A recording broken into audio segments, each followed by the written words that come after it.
Hello there, it's Pavel and welcome back to ZooCrafting. You're all here in time for the 100th episode zoo tour, and I am super duper excited to show you all the progress that we have made in the zoo since the very first episode of season 2.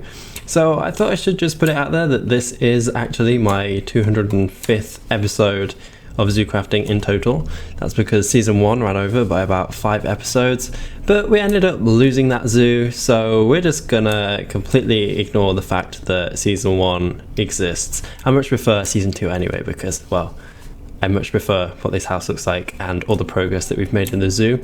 We've done so much more. So basically, my plan for today is to give you a tour of my house grounds, my garden, and then the entirety of my zoo. And let me tell you, this is not going to be an easy job. This is not going to be a quick episode at all. So I hope you all have your popcorn ready, because this is going to be a very lengthy episode. So I have tried to plan this out a bit. I want to tell you a fact about each of the animals in the exhibit, and also just to briefly explain how I constructed each of the exhibits, just in case you'd like to try and build a zoo yourself. So we're going to get straight into today's episode. That's not the key I wanted to press. This is the key I wanted to press. And I logged on and I had a chest outside the front of my house here. So we're just going to have a quick look what is inside. And okay, it's a book and a quill, so it's not been signed. And this says, "Pavocado, we have a problem at the zoo. Please meet me at the park entrance. From Ironfoot." Okay, so Ironfoot is not really a name that I have, well, it's not a name I've heard at all before. So this is a interesting message to me. There is a problem at the zoo. So I'm definitely going to sort out that problem, but I will do it in just a bit, because I want to show you some stuff around my house first before we head on over to the zoo. I hope that's okay. I hope Ironfoot will understand that. But yeah, so we're going to get started with the house tour. So we're going to come over here, over the bridge, and look at my wonderful, glorious Telly Peacock version 2. And it's version 2 because, well, version 1 was the one at my old house. But I mean, we could technically change this up now, because I did already say that we would be forgetting about season 1. But anyway, if you come over here, there is my wonderful teleporter Peacock, which connects to the ZooCrafting teleporter system, which takes you anywhere in the world, from the Easter egg safari all the way to Halloween Town. It will take you wherever you want to go. Then I've also got my avocado tree, which is a bit of a play on words with my name and the fact that these are avocados. And I've not harvested this tree in ages, but we're going to do so right now because, well, I'm going to eat some avocados. They don't really heal me up very much though. That tends to be the case with most of the fruit from Pam's Harvest Craft. But anyway, I just love myself some avocados. So we've got a little sugarcane foresty thing over here. I don't know what you'd really call it. I don't think sugarcane forest is quite the correct word, but we have some sugarcane lining our river here. And I really do love this river. This was naturally generated. This is part of the Minecraft terrain. And I might as well show you the journey map while we're at it, so you can see exactly what has been going on in the zoo. There's a scary looking skeleton over there, so I hope he's not coming for me. Oh, he's just vanished, that's okay. But this area has changed so much. So as I was saying, this river was naturally generated. It was already here. I have done a bit of tidying up here and there, especially as you get on further into the zoo, because it sort of dries out a bit. I think you can even see over here that the river doesn't quite continue as it should. But I'm pretty happy with how that turned out. So basically what I wanted for this river was that it would connect all the way around, and I could make it into a ride. You could rent out paddle boats and stuff and just sail on around my zoo. And that's something we'll come to a bit later. But this area has changed like crazy. If you look back at my first episode of season 2, you will see that It's literally just my house on this hill and nothing else. Everything else is just trees and terrain. But we have made like a crazy amount of progress here. So I am super happy with everything that we've done, and I hope you all are too. So we're going to continue with this tour. We've got some pelican friends wandering around. Well, not really wandering, I think they're swimming around. They're called Happy Birthday because they were gifted to me by Alex when it was my birthday. And wow, never mind, I'm imagining things. Never mind, I thought the texture for the pelican was wrong, but it's not. Have some lovely DaVincing flowers over here, which I believe I stole off Jacob. So thank you, Jacob, for letting me steal those. Then if we come over here, we have our phoenix, or one of our phoenixes, Kasai. And Kasai, I haven't actually flown in quite a while. Does Kasai even have a saddle? Yes, she does. And this gazebo was built in memory of Forks, the trusty phoenix. And those of you that were around in season 1, Forks was our original phoenix, named of course after the phoenix in Harry Potter. But now we have wonderful Kasai, and we also have a wonderful cloud phoenix up there called Sky. So we have Kasai and we have Sky, because that's not confusing at all. And Sky does need a saddle though, and unfortunately I do not have one of those, so we cannot ride Sky. Sky also does need a house or a home. So Kasai has this gazebo over here. Sky was gonna be built like a castle or a floating cloud or something, but I've still not got around to that just yet.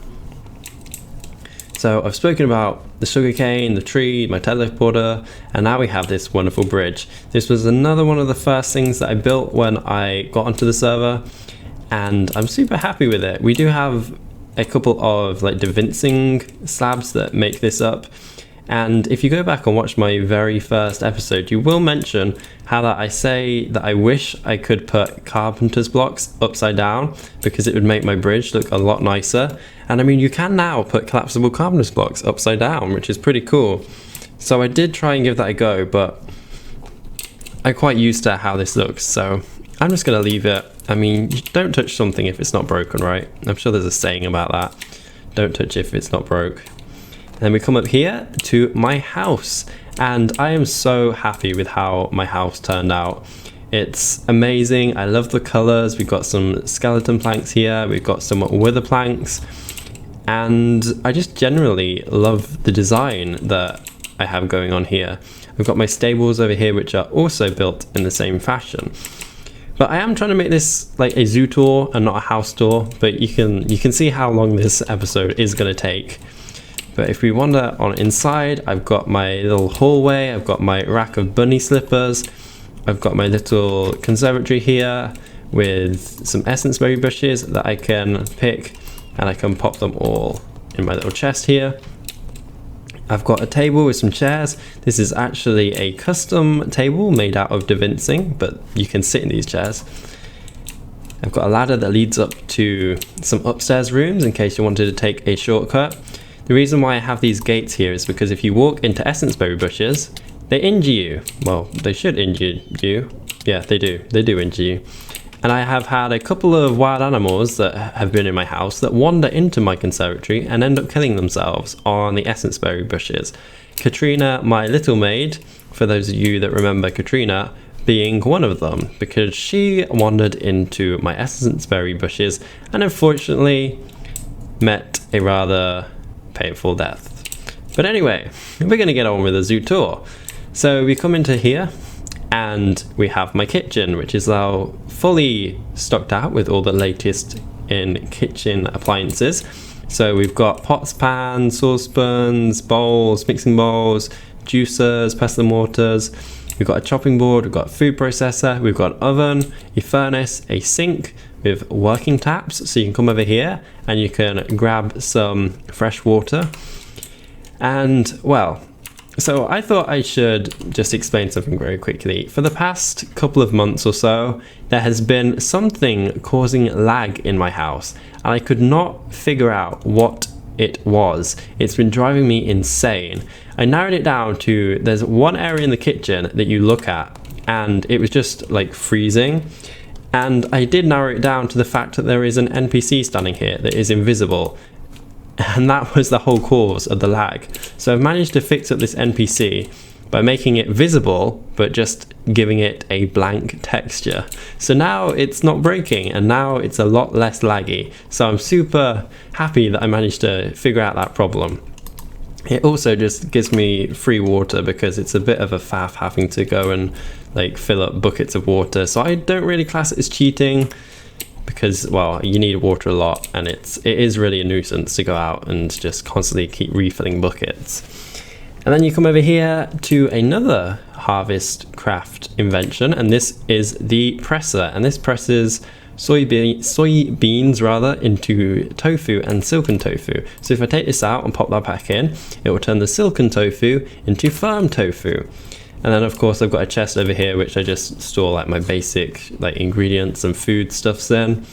I've not done cooking quite a while, but I really should get around to it. It's basically because I tend to stockpile my food, so I've got like a lot of chili con carne ready for me to eat for the next like couple of weeks, or however long that's gonna last for me. I don't know. And then we come out into here and we have, I guess this really is just an extension of my hallway. We've got some bookshelves over here with some butterflies, some bottles, some books, all things beginning with B, funnily enough. Not really a big fan of butterflies though, so I'm not really sure why I have those up there. I guess it was just a place to display all the butterflies that we've caught in the world. Then we come through here to the little bit of a lounging area. We've got a fish tank, also from the DecoCraft mod. Then into here, and we have my workshop. And this is where I do a lot of crafting, a lot of printing with the bibliocraft signs. It's used for all sorts really. You can create props using the DecoCraft mod. You can create custom recipes using the custom NPCs mod. And of course, a trusty anvil that you can use to name tags. And then if we go downstairs past my egg sorter and my egg identifier, which are two things from the exotic birds mod, which help to like hatch and identify eggs, we come downstairs to my basement. Now where do I start here? I think I'm quickly going to show off my portal room. This is, I think, the newest edition. I really like it. It's themed super well. It's sort of like an underground grotto, but you've got a portal to the nether, you've got a portal to Twilight Forest, you have Mr. Squigglebutts over here. Still don't really have any idea where Mr. Squigglebutts came from, but he was a gift from someone, so he's just been living in my pond for quite a couple of months now. And then I've got some orberry bushes and some essence berry bushes down here, which I really should harvest more often, but I don't, because I keep forgetting. Then we come into here and we've got the start. Well, it's not really the start. This has been here for ages, but it's the first part of my sorting system. So this is where all my ingredients and stuff all get sorted into their own chests. So we've got a wheat chest over here, we've got mushrooms over here, we've got eggs, which is getting pretty full, so I may have to empty that out or do something with those soon. We've got some barrels, which I've not really done much with, but we had those at the old house, so I added them back in. And we've got 4 multi-page chests, just full of fruit and vegetables. This one is probably the biggest because there's so many green vegetables in Minecraft. And then we've got herbs and spices. And I really should do more with all the stuff in here, like sell, well, I mean, in the zoo, you can trade certain vegetables for zookeeper points, so I might go ahead and do that in the future. And I've got a fridge that has a couple of items in it, a freezer, which is actually a carpenter's safe from the carpenter's block mod, and a chest at the back here, which I keep all my decorations in. So I've got my Halloween decorations, my Christmas decorations, which really aren't sorted out very well, are they? That's quite chaotic. There we are, that's a bit better.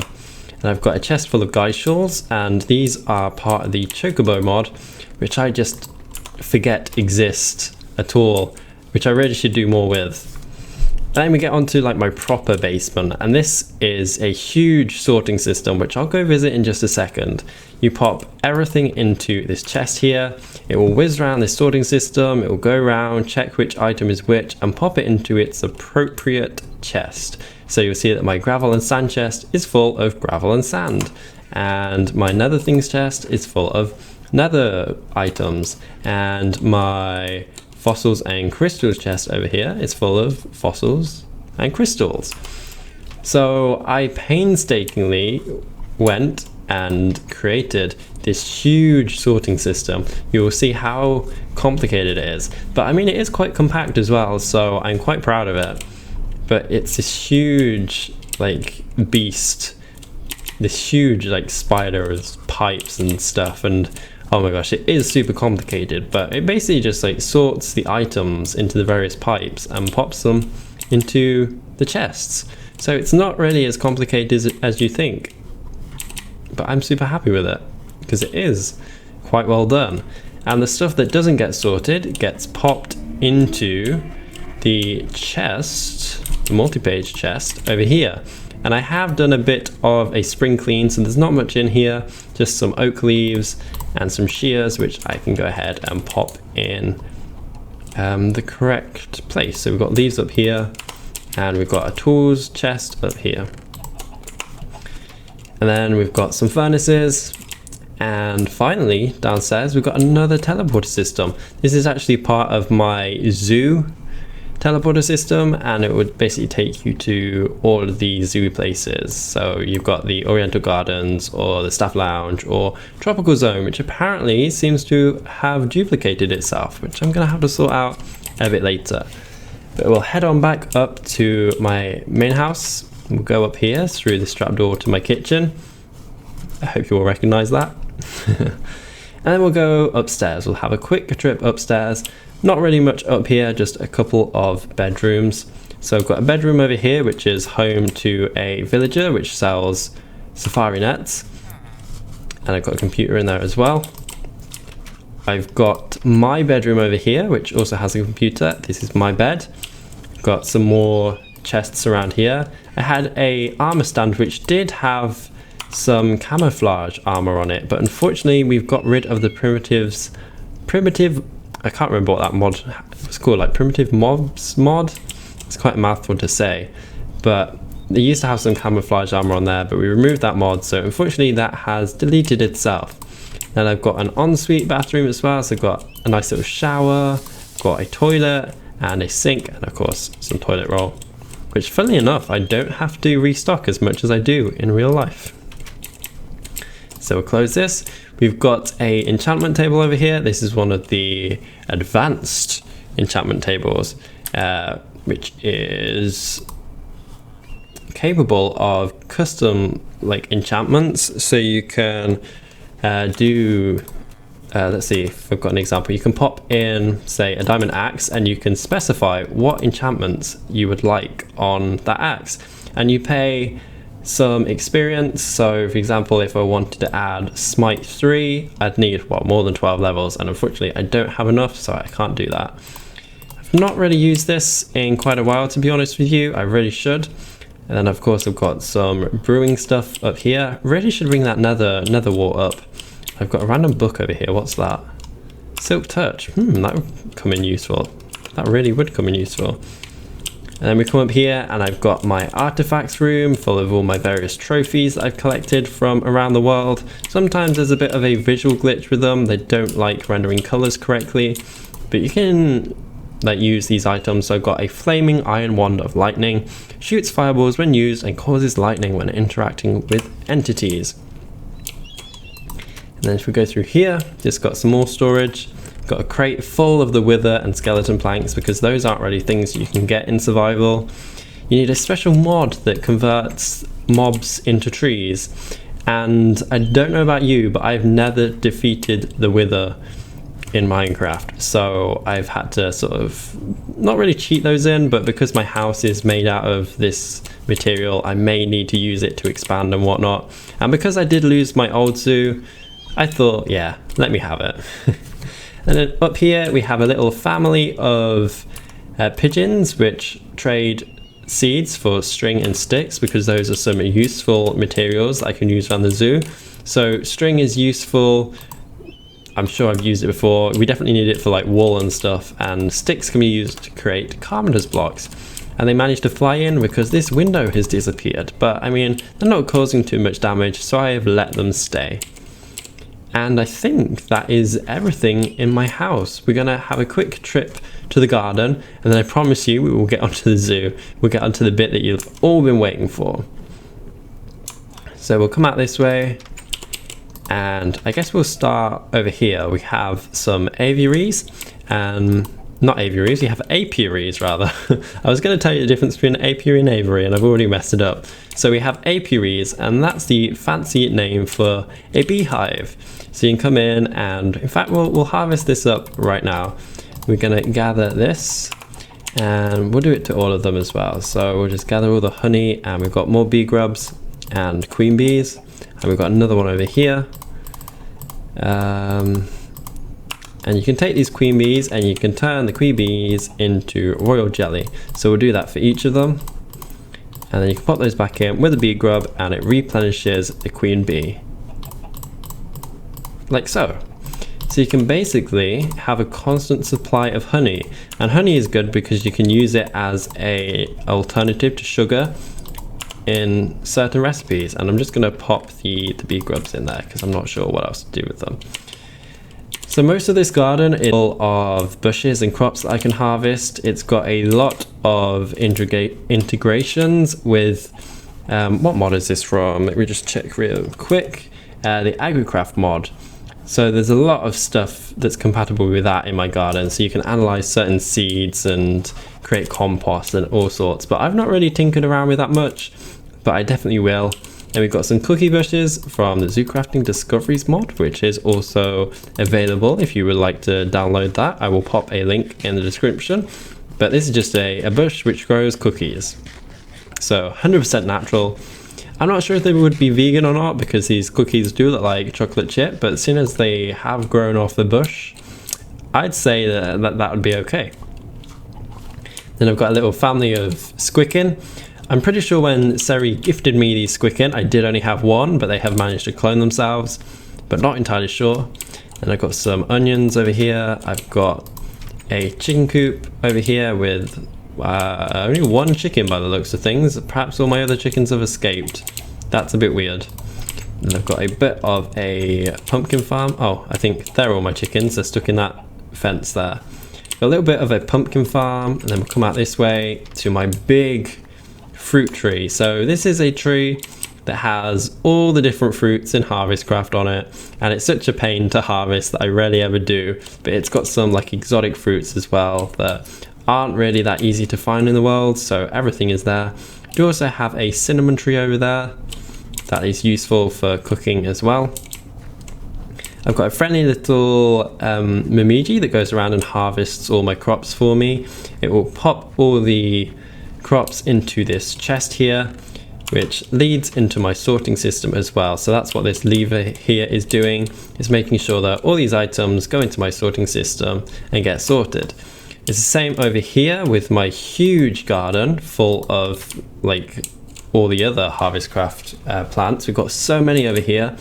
I did have a couple of other Mimijis over here, but unfortunately one got struck by lightning and died, and the other got killed by scorpions, which, let me tell you, is not fun, and I have real bad stroke of luck when it comes to looking after Mimijis, so I'm quite surprised that that one over there has lasted so long. But these crops were all harvested by the Mimijis and popped into this sorting system over here, and you can even see the engine over there. I'm not sure where this block has gone or why that's missing, but that lever controls that as well. And we'll just shut that. I do have that's not a snow leopard, it's just a white tiger wandering around here because I have yet to build an exhibit for the white tigers. So that one is just currently living here until I get around to doing so. Is that it? We also do have a greenhouse over here, which is... What? Is that like a proper bee? What the heck? Oh, that's a teleporter! I was like, what? Why is that there? That really confused me, I forgot. Yeah, that's another teleporter. That's the teleporter to my zoo, so you can come and you can like arrive at my garden. Completely forgot I've got that there. But this is my greenhouse and I just love it. It's super, well, I was gonna say super colorful. It's not really, it's just, I just like the style. It was a different color beforehand, but I've made it white to match the picket fence all the way around this area. And then I do have a forest, tree-ent forest over here. I brought some tree-ents over because I really needed some oak wood, and they kind of planted way more trees than I needed. So that's the reason why there are so many trees over here. But I mean, I do quite like having that bit of a forest next to my house, so I'm gonna leave it. And I think that is everything in this area. I've got some calmness blocks over there ready to build a house for the Mimijis when I bring those back, but that's not really a project that I'm gonna do anytime soon. But yeah, finally I have the stables over here, and I did manage to find the other two of my horses. So we have Maximus over here, named after the horse from Tangled. He's a pure white horse. We've got Cinnamon over here, who is a brown horse, and we have Zambezi over here, named after the river in Africa, who is a beautiful black horse. And Zambezi is actually the fastest of my horses, so I tend to use him a lot more than the others. And in fact, I can't remember the genders of Cinnamon and Zambezi because I am terrible at remembering things, which I'm sure you all know by now. Yes, we'll get on to the zoo tour. We'll follow my wonderful signpost over here that's pointing towards my zoo. So we'll head off this way. We'll go up my cobblestone path. We're just going to say a quick hi to the goat pen, which was the very first exhibit that I built here at the new house. I am just going to grab my safari net so I can get rid of that cow, because we don't really need a cow in here. And I don't really know if you can call this an exhibit because it's not technically part of the zoo. It's part of my house. I had these here so that I could get milk off them because we had a bit of a problem with cows and milk buckets. But if you didn't have two milk buckets, you'd end up flooding the place with milk. So that solved that problem. And of course, it would rain because what is a ZooCrafting episode without a bit of rain?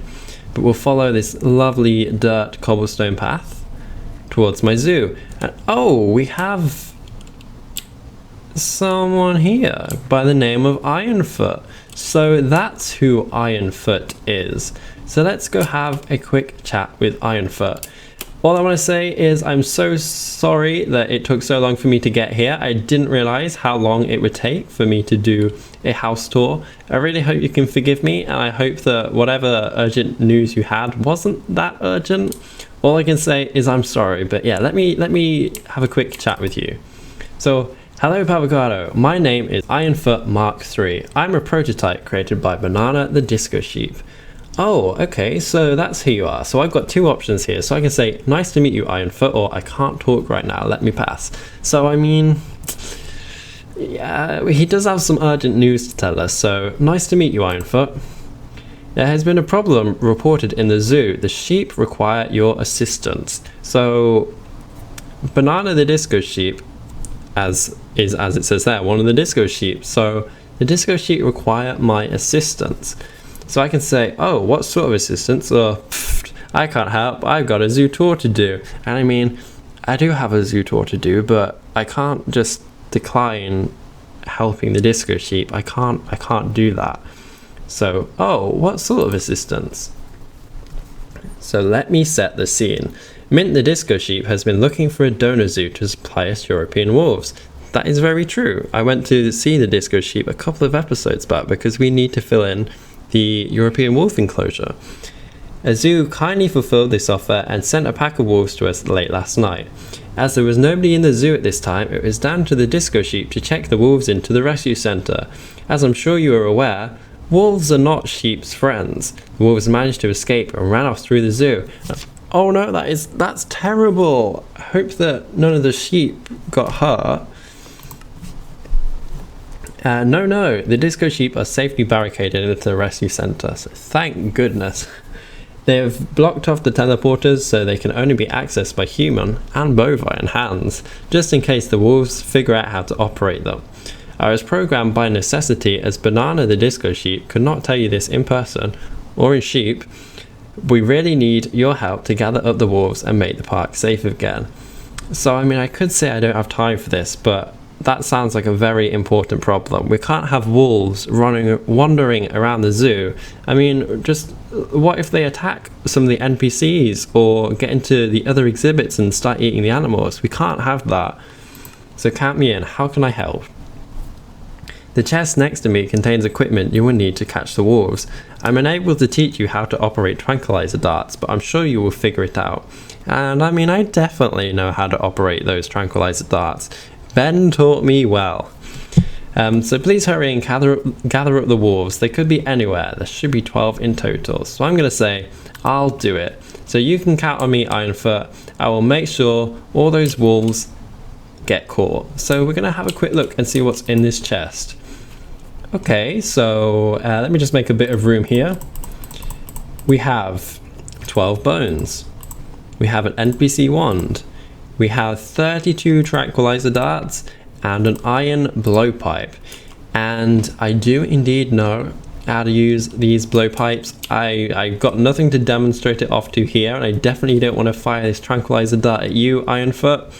So I guess we're gonna try and kill two birds with one stone. We'll do a zoo tour, and we'll also see if we can catch any of those pesky wolves. So what I'm gonna do, I'm just gonna stand under here for a moment until the rain stops, and then we'll get on with the zoo tour. So there we go, the rain has stopped. Let's get on with the tour.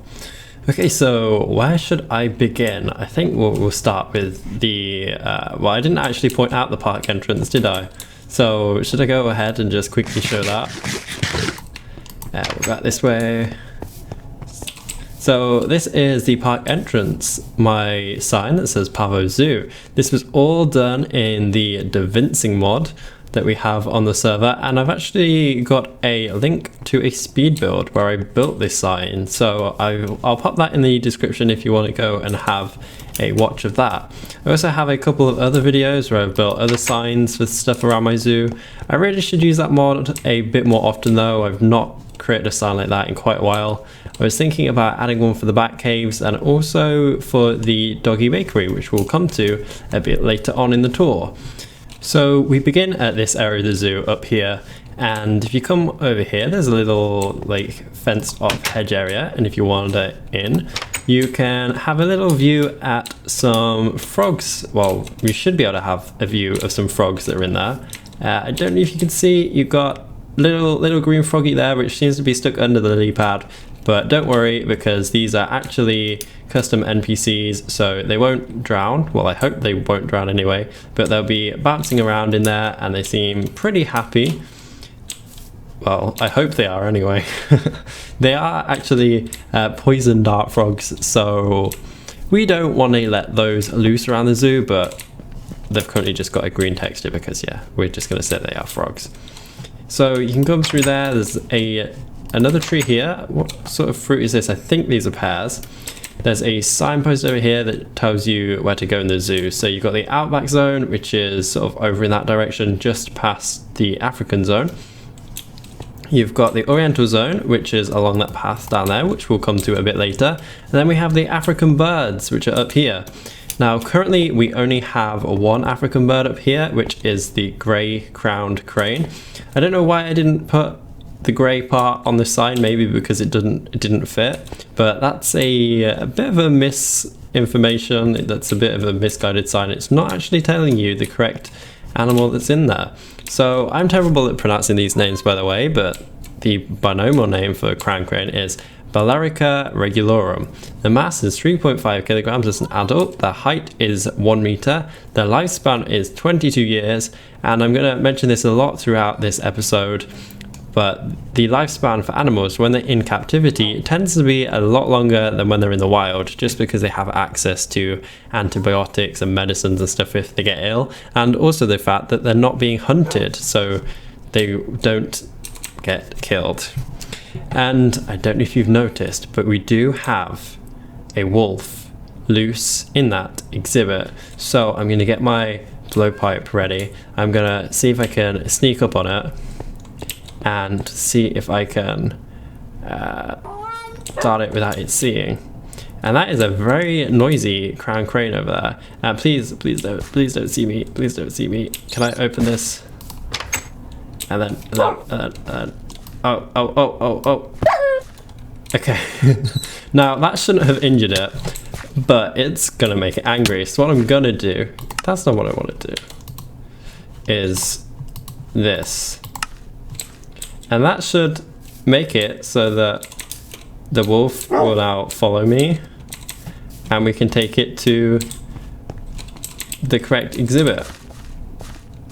And it seems to also have its texture back. I don't know what's going on here, but whenever the wolves get wet, they seem to lose their texture. But come on wolf. This just means I have befriended the wolf. Hopefully it should teleport to me. But anyway, we have our wonderful crown crane here, whose name is King Red.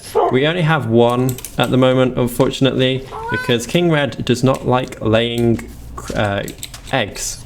So unfortunately we don't have any more babies. We also have this really annoying mouse or rat, I don't know what it is, that keeps finding its way back into this exhibit. And we definitely don't want mice to end up in the zoo exhibits because they can carry diseases and stuff. So we're gonna try and let this mouse loose in the forest over here.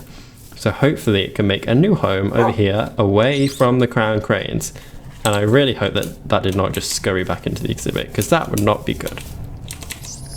Yeah, we should have the wolf following us now, and I really hope it's not gonna bark all the way around this zoo tour, as I may just have to send it back to the exhibit right now. But yeah, so this is the African birds area. We've currently only got one, but I'm definitely up for adding more birds in the future. Okay, now we're gonna head on over to, we'll say a quick hello to the Rhino exhibit. Oh, in fact, I didn't give you a fact about the crown crane. The great crown crane, unlike most of the other cranes, is the only one that roosts in trees, which I find quite fascinating. I don't know why that is. Maybe it's because of the predators that live in the area, so they need to like live up in the trees so they can't be reached. I'm not too sure. I may have to have a bit more of a research about that. Okay, now noisy wolf, where have you gone? I'm not sure. Something has happened to it. But this is the rhinoceros exhibit, and this is the black rhino, which is, see, I'm gonna have another terrible time at pronouncing these names. Diceros bicornis or Diceros bicornis. I'm not too sure, but the mass for the black rhino is 800 to 1,400 kilograms as an adult. The height is 1.8 meters for a male and 1.3 meters for a female, so they're slightly smaller. Their lifespan is 35 to 50 years. 50 years, that's so long. And their characteristics are 2 horns, pointed upper lip, and thick skin. And you can see that they are actually critically endangered. That's why they have that icon there at the bottom right hand corner. And if we come across this way, we have zookeeper Josh, who will tell us some interesting facts about the black rhinos. Well, I really need to correct that typo, but black rhinos have a hooked shaped lip. And this tree is a baobab tree. They are huge trees found in Africa and Madagascar. And that's what this tree here is. It's my best interpretation of a baobab tree that I could make. And to be honest, I don't think it looks too bad. Especially if you have a quick Google of what a baobab tree should actually look like. Anything else? Is that all the facts? Black rhinos have 2 horns, both made out of keratin, and keratin is actually the same material that your fingernails and hair is made out of. So that is really cool. Thank you, Zookeeper Josh. Okay, where should we go on to next? Let's head on over to the elephant exhibit. And this was actually the first exhibit I built in the zoo. And that was so long ago. I have actually updated a bit of this because we had a bit of trouble with the Caiman slopes, so I replaced them, the Caiman collapsible slopes, so I replaced them with just regular slopes, just like I've done in like a few other areas of the exhibit, just like there as well. And I quite like it because it means there's a consistent theme throughout my zoo. So these are the elephants. This originally was a mixture of African elephants and Asian elephants, but because this is the African zone, it is now only full of African elephants. And I'm actually going to get inside this exhibit so I can rescue a couple of the wildlife that has ventured into this exhibit. We seem to have a pig there. We also have a chicken over there. And I think there was a cow. Or maybe imagining things. But yeah, let me hop inside, and please don't say, Wolf, that you're attacking the pigs, because I really might have to send you home if that is the case. I definitely should get like a checklist or something so I can keep track of all the wolves that I have gathered up, but I don't have one of those on me. And unfortunately we don't have the mod that tells me how to craft a clipboard. So we don't have the mod that shows the recipes, so unfortunately I won't be able to do that either. But all I know is that so far we have one wolf gathered up. So let me grab my safari nets, and I'm just going to pick up this chicken and this pig. And I guess that just means I really need to make this exhibit a bit more secure, because we really don't want wildlife like wandering into the exhibit. We also don't want wildlife wandering out. And I guess that also means we don't want people wandering into the exhibit as well. But I think that's all of the wildlife in here. So we've got Tembo, the elephant. We've got, I don't know, that one doesn't have a name. But we've got Tembo and Tai. We've got Ubuntu over there. Not sure why this one doesn't have a name though. Perhaps it like spawned in here or someone placed it in. Not sure. But if you've got a name for that one, please let me know. We've also got Rambo over here as well. And we're going to have a quick chat to the elephant keepers, which are the other side of the exhibit. So we'll take the scenic route. We can have a quick look at the river and the horses and what will be the tropical zone when we come to it a bit later. So we'll just head on around this way, right in front of our DaVincing park bench, which I really like. It really makes the zoo look a lot fancier. And we'll speak to Keeper Diamond and Keeper Hunter. And Keeper Hunter actually has all the elephant facts for us. So I don't want to talk to Hunter with the blowpipe in my hand, so let's do this. Tranquilizing our zookeepers is definitely not what we want in the zoo. So Keeper Hunter should give us facts. Okay, maybe Keeper Hunter just lets us trade food. Okay, so unfortunately it doesn't look like Zookeeper Hunter can give us any facts, but there's definitely one that I can tell you off the top of my head.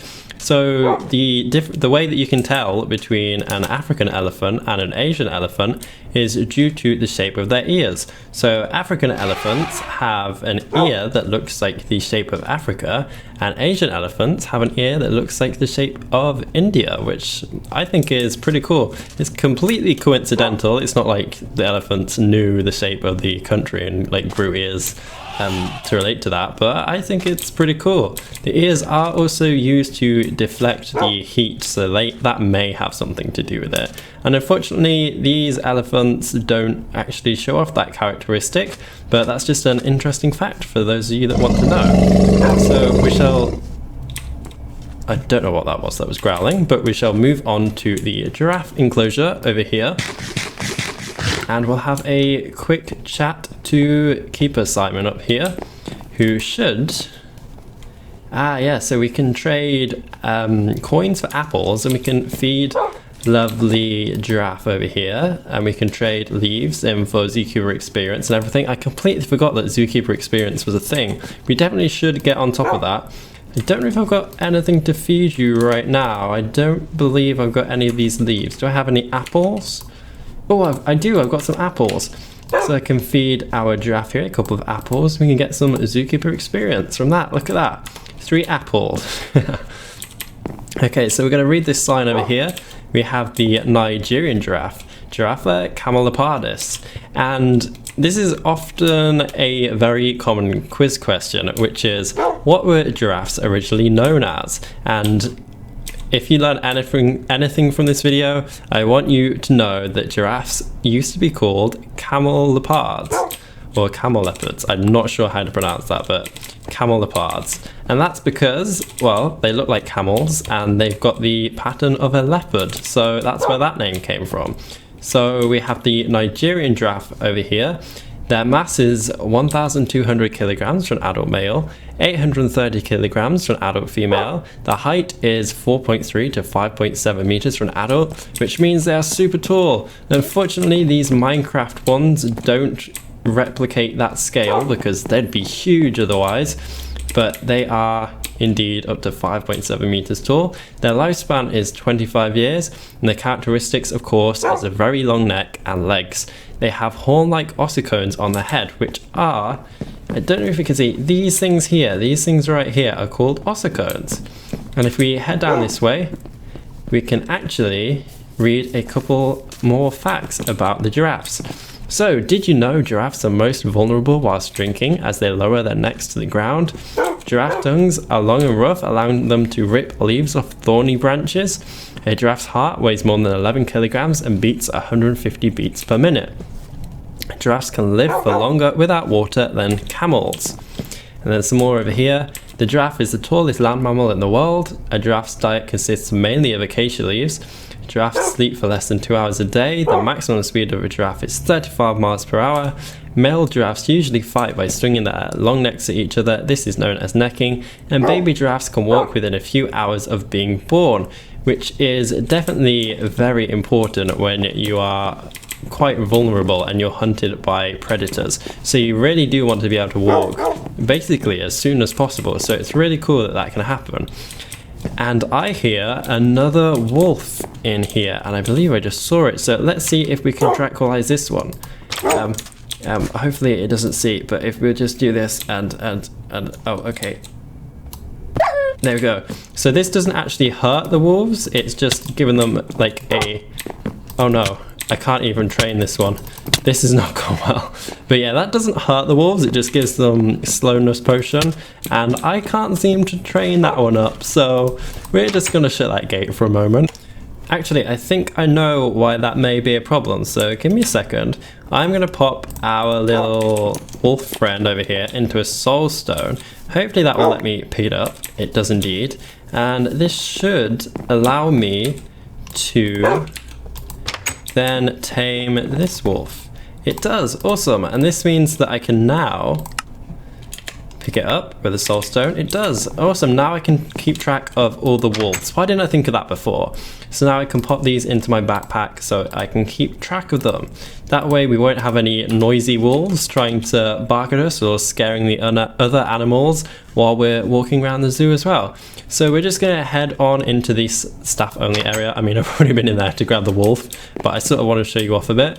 So this is the food prep room for the giraffe enclosure. You've got a bundle of acacia leaves over there. You've got a little chest. Unfortunately, it doesn't have anything in it. You've got a little crafting station. You can actually head out into the exhibit here. You'll see this area is the giraffe stables. This is where they come in to feed and to play with some enrichment items. You'll also see that there are some enrichment items over on this tree here. So you'll see you've got leaves hanging from ropes and stuff, so they can have a bit of entertainment as well. You might notice that this exhibit here has some collapsible calmness soaps, and I have forgotten to change these, so that's something that I'll definitely be doing. And oh no, we have a giraffe that's come over to visit. I was going to say, let's see if we can feed these some apples, but I don't want to do that because, well, those are babies, nothing will happen to those anyway. But we don't want any more giraffes in this enclosure because we're reaching capacity here as is. So we're going to say goodbye to the giraffes. These are all wonderful creatures. These are actually from the Zoocraft Discoveries mod along with the black rhino over there. So if you do want to see these in your Minecraft worlds, then the Zoocraft Discoveries mod is the mod that you want to download. Okay, so we'll close this door and we shall head on towards the lions. So we're going to go this way. Down our little like private staff only corridor, and we end up at the food prep room for, well, I mean it's meant to be the food prep room for the African zone, but we've got food prep rooms all over the place really. We have the lion enclosure. Now the Mo creatures lions don't attack you unless provoked, so it's completely fine for me to wander into this exhibit, but I'm just going to give you a quick show of the lion, like the front of the lion enclosure, and read this sign to you. So, lion, Panthera leo. Their mass is 190 kilograms for a male lion, and the mass for a female or a lioness is 130 kilograms. The height is 1.2 meters and the lifespan is 10 to 14 years, which, to be honest with you, I don't think is very long. That does seem awfully short for a lion. But their characteristics are the male has a large bushy mane and they are a light buff colour. And Zookeeper Massimo has a fact here. The female lions, I think that should say do. The female lions do most of the pride's hunting, and the male lions protect the pride. And what else have you got? The lions can run super fast up to a speed of 50 miles an hour or 81 kilometers per hour. And is that everything? Lions live in a group of 10 to 15 lions called a pride. However, they can also be as large as 30. So Zookeeper Massimo has some awesome facts over here. And I don't believe any of the wolves have gotten into the lion enclosure, which, I mean, it's quite fortunate for the wolves because I don't think they'd survive if they ended up in there. But look how cute they look. Although, yes, of course, they are. They are very, very deadly. So we don't want to go in there. I've got this was meant to be like an African station, just to teach you a bit about like African culture and whatever, but I haven't yet set this up. We need like an information like zookeeper or someone to be here, but I haven't yet planned that, so I definitely will do in the future.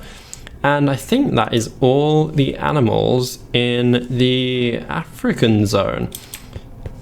Yeah, I think it is. So we're gonna head on into the tropical zone. And look, we have a wild chocobo on the loose. But before I go in, I want to just show off this bridge because I am super happy with the way that this bridge turned out. So this is all made of Caiman blocks, one of my favorite modded blocks in Minecraft. And we've got this nice little design pattern all the way across the bridge. It's covered in leaves. Jungle leaves to like replicate the vibe of the tropical zone, and we've got another signpost here which tells you where you want to go. So you've got African zone up there, you've got European zone. I mean, it's pointing that direction, but it's sort of a bit over the lake over there, so I may have to tweak that sign just a bit. We've got the tropical zone and the outback zone over here, which we are going to go to next. Okay, let's head on in. So the first exhibit that you come to in the tropical zone is this wonderful tapir exhibit. I can't remember exactly which tapirs these are. These are the lowland tapirs. So this is Tapirus terrestris. The mass is 225 kilograms for an adult. Their length is 1.8 to 2.5 meters as an adult. Their lifespan is 30 years, and their characteristics are they have dark brown skin, a short crest on the back of the neck, and they have round ears. Now, an interesting fact about the lowland tapir is that they're also known as Brazilian tapir or South American tapir. And we can actually head into this exhibit by, well, I mean, can we jump over the fence here? No, we can't. But if we head into the exhibit using this stairwell over here, I mean, it's quite a trek to get around, but you'll see there's another staff only sign. And you can end up into the little tapir barn where they have a bit of shelter. There's a lot of greenery in here, but I mean, that's what they like playing around in. There's a couple of bushes so they can forage for their nutrients and stuff. We've got some gourd gardens, we've got little leaf piles, we've got a big patch of mud for them to cool off. There's a pond here so they can get drinking water and stuff, and there's a lot of space for them to roam around in. So I really do quite like that exhibit. And again, the tapirs are part of the Zoocrafters Stories mod, so download that if you'd like to see those models. We have the tropical house over there, but we will come to that in just a moment. That's definitely quite a big exhibit. So this is definitely new for all of you. Ages and ages ago on the stream, some people wanted to see me build a statue of Boris, and Boris is actually our tortoise over there, our giant tortoise, which we'll go see in just a second. So hopefully I have done him justice in building this wonderful statue for him. We have a gecko here, which is actually a teleporter, so we can right click on that and it will take us to all the other places around the zoo. That might explain why the tropical zone teleporter has duplicated, because the other one did used to be a lyre bird, so I'm gonna have to sort that out after the episode. But yes, so that is the statue of I think we call him Lonesome Boris, because he is the only giant tortoise left. So we have the giant tortoise here, which is I can't even pronounce this. Am I gonna attempt it? Maybe not. But the mass is 150 kilograms, the length is 1.2 meters, the lifespan is 100 plus years. So, I mean, tortoises are known for being very long living creatures. I think our friend Boris over here might be the longest living creature we actually even have in the zoo. Their characteristics are their large and heavy carapace, and the carapace is actually the name for the shell that they have. They have strong toothless jaws and short and stocky legs. Now, this species of tortoise that I chose is in fact one that is extinct. So this is not quite accurate, but I wanted to make it a bit fictional just so I could, well, tell you about this species of tortoise. But we have Boris over here, who is absolutely wonderful, and he's so cute, and he really does love following you around the exhibit if you like exploring. And oh look, we have another wolf. So if I'm lucky enough, I may not even need to tranquilize this one. This one may have just come over to me. Are you gonna let me do it? Nope. Let's see, can I get in the exhibit? And or do I actually need to tranquilize you? Or are you just an actual Minecraft wolf? I'm not sure. You can really tell that this episode is not going according to plan.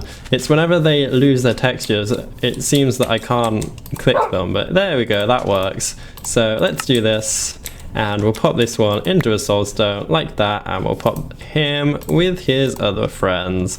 So there we are, we're 3 wolves down. How many would it go? 9 is that? I think Iron first said there was 12 wolves in total. So we come to another sign. So this will take us to the Bat Caves and also to the Outback zone. We also have a deer here who is from Mo Creatures, and unfortunately the Mo Creatures deer do not move. I think that's part of the update that we have, and unfortunately there are no more updates for 1.7.10 because we tend to be living on quite an ancient version of Minecraft. So I doubt that we will get the deers moving anytime soon. But we'll head down here to the Ocelot exhibit, and the pronominal name for an ocelot is Leopardus pardalis, which rolls off the tongue quite nicely, I think.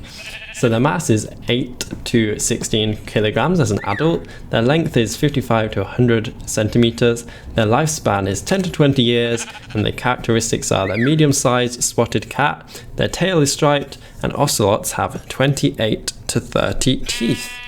And if we head around this way, we have zookeeper Katumaka, who should be able to tell us some facts. So ocelots, unlike domestic cats, aren't afraid of the water. Anything else? Ocelots are wild cats found in Central and South America, and honestly, what was I doing when I typed all these facts in? I've got so many typos in these, I really need to go around my zoo and just sort that all out. And ocelots are roughly twice the size of a domestic cat. So there we are, we have our Ocelot exhibit. I'm just going to make sure that we do have some animals that wandered into here. We have a couple of sheep, so let's see if we can go ahead and rescue those. We're going to be running out of safari nets in a minute. So let's just jump in here and we can pick these up. We've got a brown sheep, which are actually quite rare. And we've got a white sheep over here. Yeah. And you can see that we have a little den over here where the ocelots like to sleep and everything. They've got a tire swing as a bit of enrichment. They've also got some water over here, a little bit of a pond, because as Katumaka told us, they aren't scared of water, so they definitely like swimming, and they do a bit of hunting in there as well. So this is the way out of that exhibit. I'm not sure what's going on here, to be honest with you. I don't know why there's a gap there. Maybe I had something there. Not entirely sure, to be honest with you. But this is another food prep room. So this is the food prep room for the cats, the tropical cats. And then we have I think this is the jaguar exhibit. So let's see. Yeah, so we've got jaguar, Panthera Onca, not really sure how to pronounce that, to be honest with you, but their mass is 55 to 95 kilograms. Their height is 60 to 75 centimeters for an adult. Their lifespan is 12 years, and their characteristics are they have a yellow-brown coat covered in rosettes for camouflage, and they're very good at climbing and swimming.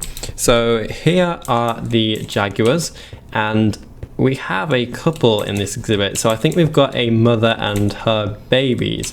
So I can't remember what the name of the jaguar is. I don't know if anyone can read what that says. It begins with an N, but to be honest with you, oh yeah, Naira.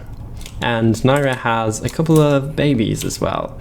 But I'm not going to disturb Naira. She has a huge exhibit to herself. I don't know whether we should perhaps bring in an adult jaguar, but I definitely remember something about adult male jaguars being a bit aggressive to the babies. So we don't want to disturb the babies, so we may leave them as is.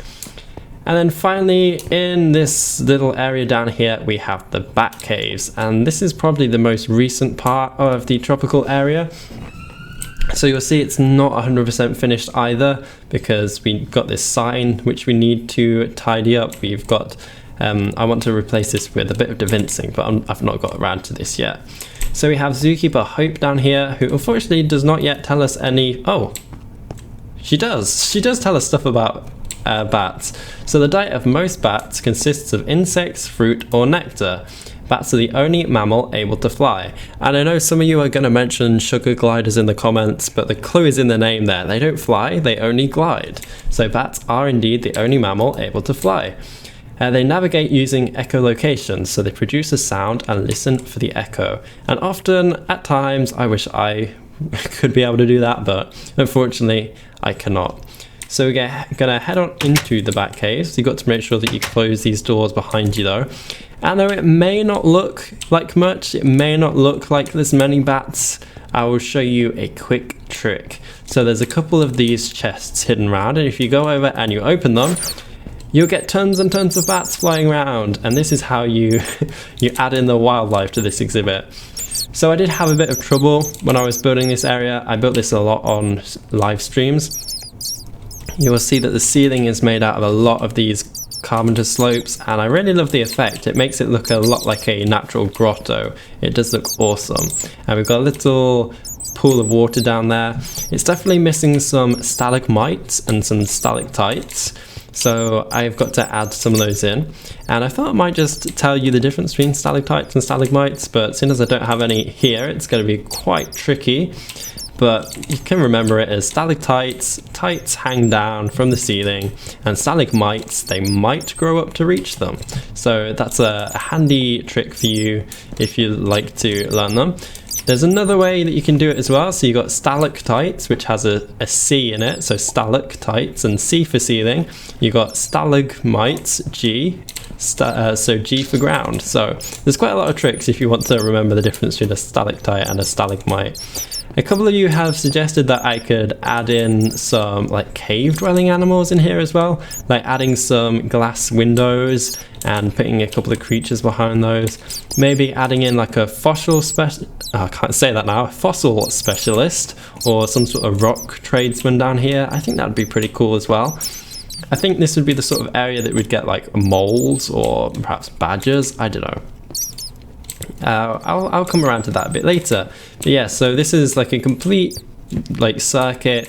You won't really get lost. It's just like one way all the way around, and you can head down here and oh look, we have another wolf. So I mean, I feel a bit guilty tranquilizing these wolves because they don't seem like they're causing much trouble. I can just go up to it, give it a bone, and it's quite friendly. So that's what I'm gonna do. No need for those tranquilized darts. I can completely understand why the disco sheep would be quite wary of them though, because Ironfoot is right. Wolves are not sheep best friends. And look, more bats, that's awesome.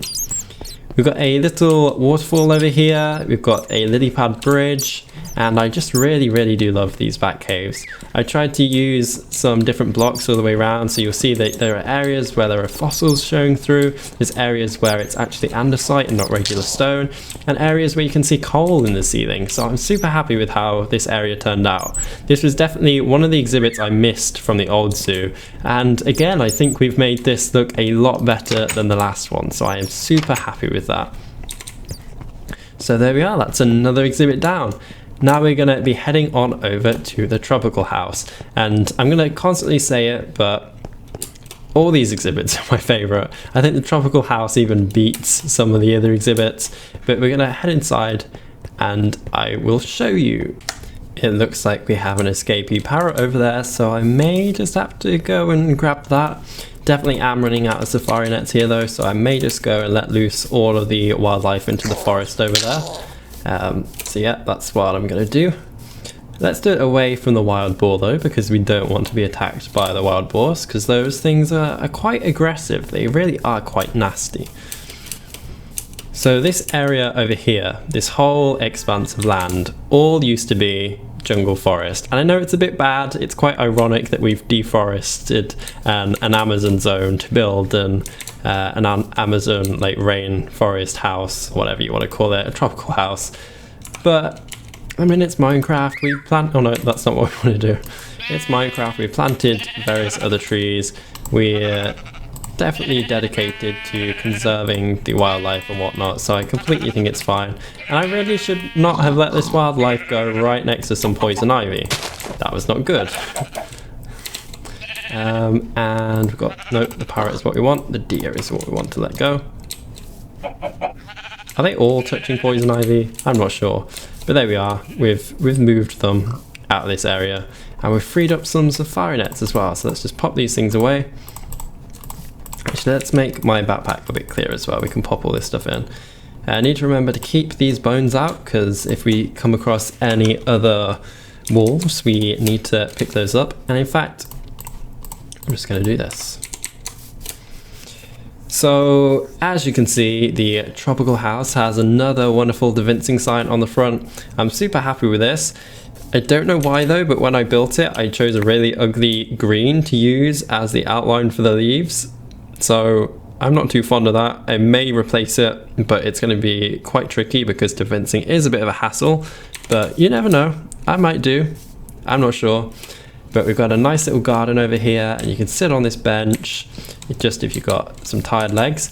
Then we've got the tropical house over here.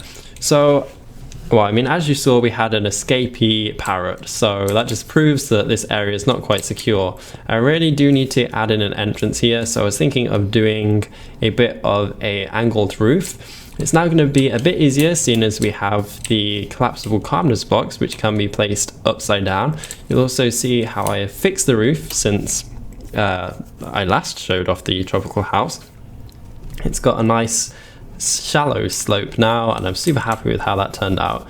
But I definitely need to add some sort of door here, or some sort of garage door. I don't know how easy that's going to be though, because you'll see that this is actually a half block, and if I place down, I'm just going to use a chest as an example. I can't really place a door here because these are half blocks, but I mean, I'm sure I'll figure out something. It's not going to be too difficult.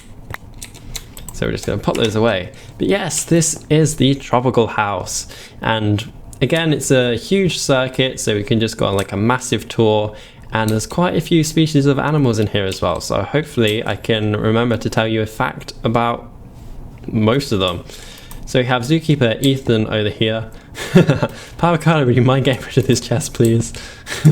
What is in the chest? Snakes! Snakes! I'm a snake, and I'm also a snake, and oh my gosh, I think Alex gave me these ages and ages ago, and I've just not done anything with the chest. That's quite funny that Ethan has just said that. I don't know whether Alex did that or whether I did that, but that's quite funny. I'm definitely going to have to come back and get rid of that chest. So we have some wonderful macaws over here. I think these are all NPCs. They are very quiet, so I believe they are, but we've got the scarlet macaw over here, we've got the blue and yellow macaw over there, and we've got, I believe this is the military macaw over here, and the hyacinth macaw up there, and the hyacinth macaw is actually the largest of all the macaws. And that has reminded me that I have not actually got a fact sheet for the parrots in here. And I definitely need to get like some sort of parrot trainer or parrot specialist or parrot keeper, I'm not sure what to call it, so that we can be taught about the parrots, because honestly parrots are one of my favorite creatures ever. They're so intelligent and they're so beautiful, and they all have like little minds. Well, I mean, they're animals, they have minds of their own, of course they do, but they're just amazing. They're so cute. So you can follow this path here. I added this in recently. It's sort of a little dock just so you can come out and look over the pond. You can look at all the wildlife that's in here. Unfortunately, we removed the fantastic fish mod, so you don't see any fish spawning in here anymore, but they would have been there. You will notice that there are a couple of bubbles as well, I don't know if you can see that. That's due to the oh gosh, what's the mod called? I'm not sure, but there's like clam in sand and they produce bubbles when the sand is immersed in water, which I thought was a really cool effect because it actually does look like there's something living in there. But I really love it. I really love it. It looks so natural. It's amazing. But we can continue up this way and we come across a caiman, a really big caiman. And this is the black caiman, Melanosuchus niger. And the mass is 300 kilograms, their length is 3.4 meters, their lifespan is 30 to 40 years, and their characteristics are they have dark, scaly skin with large brown eyes. And does it not look very, very vicious? I'm sure if I got a bit closer, I will end up inside its jaws. And that has happened because it seems that you can actually glitch through the walls and end up inside the caiman, inside the mouth of the caiman. So I definitely recommend standing back. You'll see there's a sign there that says danger, crocodiles, no swimming, because yeah, I mean, you wouldn't want to go swimming in caiman infested waters. That would not be good. And you can continue on this way and we come across the leaf cutter ants over here, which is Atta columbica, and I believe this is the first insect exhibit that we have come across on this zoo tour. Leaf cutter ants eat more vegetation within the rainforest than any other creature, which is absolutely crazy.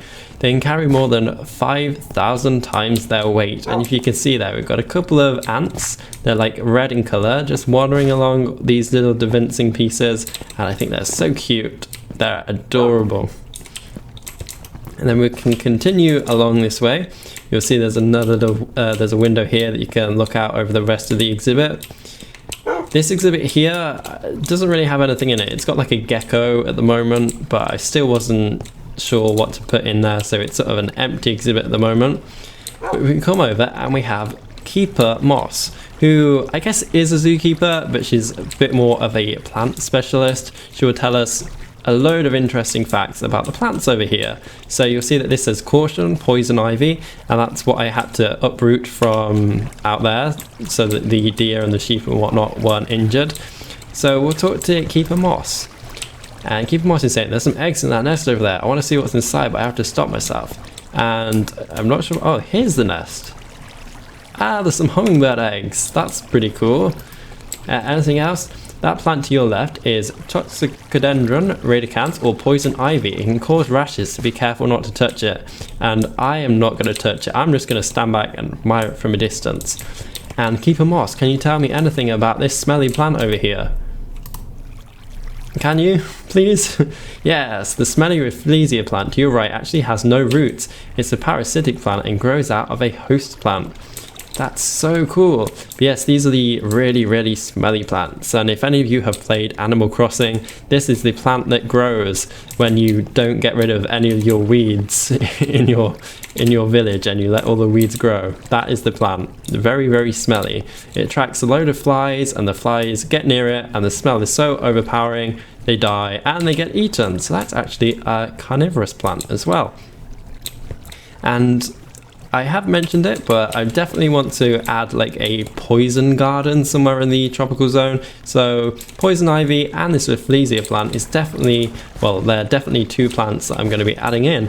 And perhaps we can even get Zookeeper Moss to visit from time to time and give us a few updates or a few cuttings of plants and stuff. That'd be pretty cool. Once again, we've got another waterfall in here. I think waterfalls just add to exhibits. They make them look so much cooler. Then we can head down this way. You can end up going out to the Outback zone, which we will do in just a bit, but we can head down this way, head over this little bridge into like part 2 of the tropical house. This area was meant to be separated out with a bit of a wire mesh across the top of this exhibit, because we don't want any of the birds flying over and into what was gonna be like homes for like crocodiles and like piranhas and stuff. We just don't want any of the birds getting eaten or injuring themselves, or like, I don't know, flying into the waterfalls and drowning. But I mean, at the moment it's all pretty safe. There's not very many birds in here at the moment. We do have our parrot, which we need to rehome, which I'm gonna need to remember to do. I'll add him to the other birds at the beginning. And I believe there's another wolf the other side of these leaves. There is indeed, so I'm gonna have to pick that one up. But this one has more creatures. So we have the Mexican red-knee tarantula in there, which looks pretty scary, oh wow, there's 2. I completely forgot that. That actually did just make me jump a little. I mean, I don't mind spiders. Spiders are quite, I was going to say quite cute, but I mean, some of them can be. Spiders are quite harmless here in the UK, so it's completely fine. But I mean, the Australian ones and these tropical ones, anything that's like 3 words, terrifying. Stay very far away. And then around here we have the Brazilian wandering spider, which is even bigger, even more terrifying. I definitely need to get like a spider specialist in as well. That would be a cool thing. I definitely want to try and teach you more about these as well. Unfortunately, I don't have any facts on hand. It's quite difficult to try and find them for such unique species, but I'm sure I could have found some if I was looking a bit harder. But then we head around this way. So up this path takes you to the black Caiman exhibit. Again, this is like the other side. This time you do have to be careful because you can sort of glitch through the walls. Oh, we've got a bit of an issue with our NPC here, who is actually another teleporter. This is another food prep room though. Unfortunately, all of these chests are empty. I've just had no time to go around and fill them up. We've got a tranquilizer dart rack over here just in case the Caiman does escape. We need it tranquilized quite quickly. We've just got a little flat roof up here. Not sure what this is for. Maybe for a bit of maintenance. Not sure. I just like adding in all these pointless details. But that's the food prep room for the tropical house. We've got a lot of bamboo in this area though, and I really love it. It makes the place look awesome. We've got another waterfall. We've got all these spray particles as well, which are all over the place.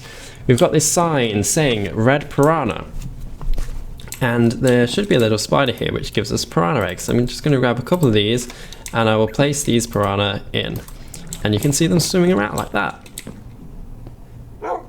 Like that. I'm going to say these are pretty cute as well, but I mean, if I end up in the water, they're going to try nibbling my feet.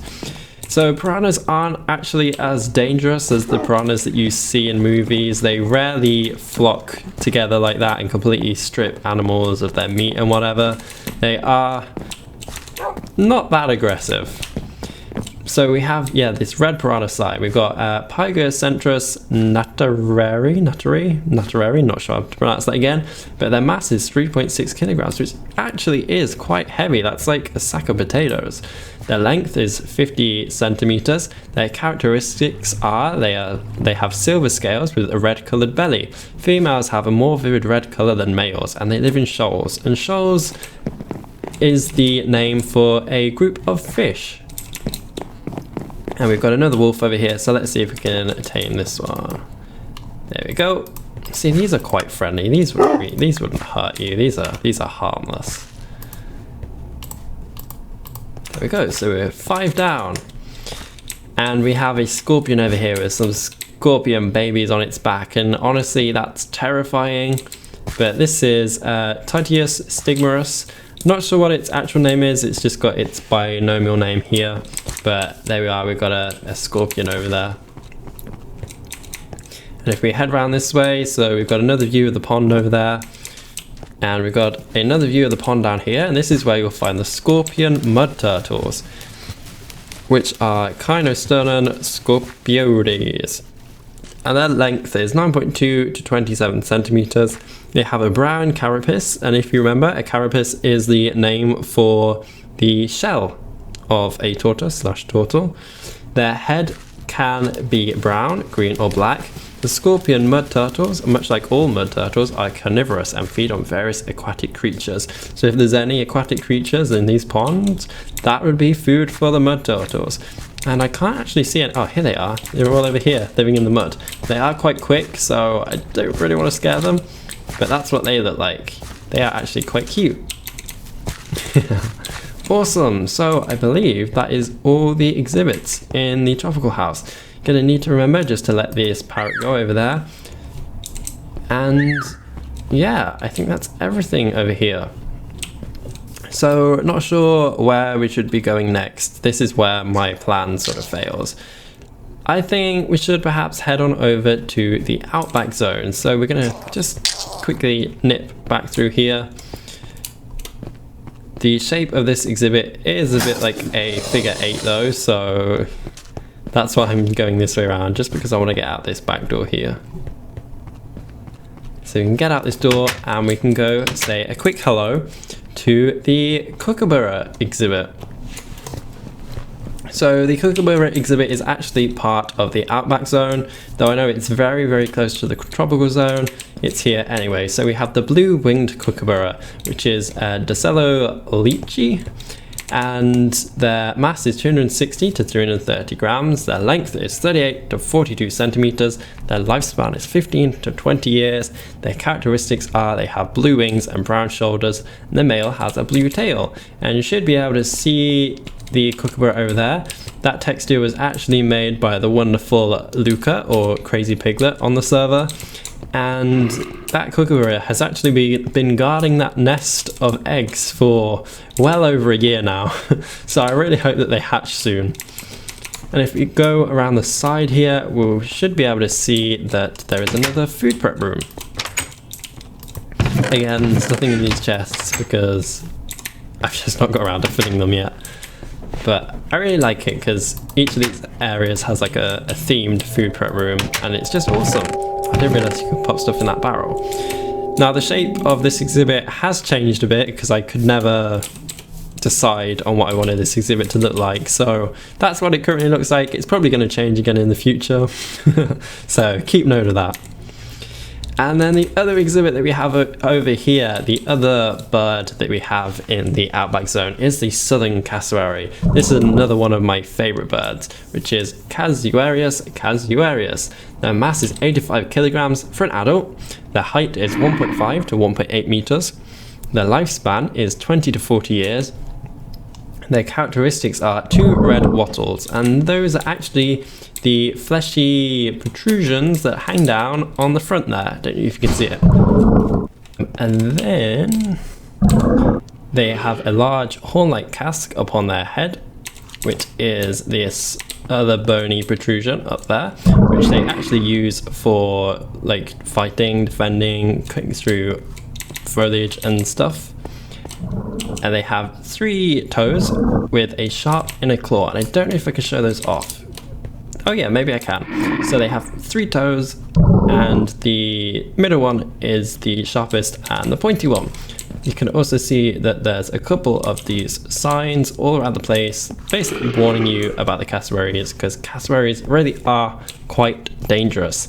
They are quite large birds. They're smaller than the ostrich and the emu, but they can be very, very deadly.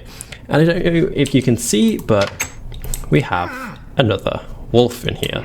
So let's see if I can tame this one. I can pop that one in as far net. And there we go. So this is the food prep room for the cassowaries. They have a lot of apples because that's what the cassowaries will eat. A fun fact about the cassowaries is that due to their diet of berries and stuff, their poop is bright purple. They also lay bright green eggs as well due to the bile and the chemicals that their shell is made up of. Fortunately, I don't have an egg on hand unless one of them has perhaps managed to lay one in this exhibit, but I don't seem to see one, so fortunately I can't show one of these off. But cassowaries are wonderful creatures. I saw one at Chester Zoo, which I visited a couple of months ago, and they're just awesome. So the sound that they're producing, that one there, like the boom sound, can actually be heard for 3 miles away, which is pretty impressive.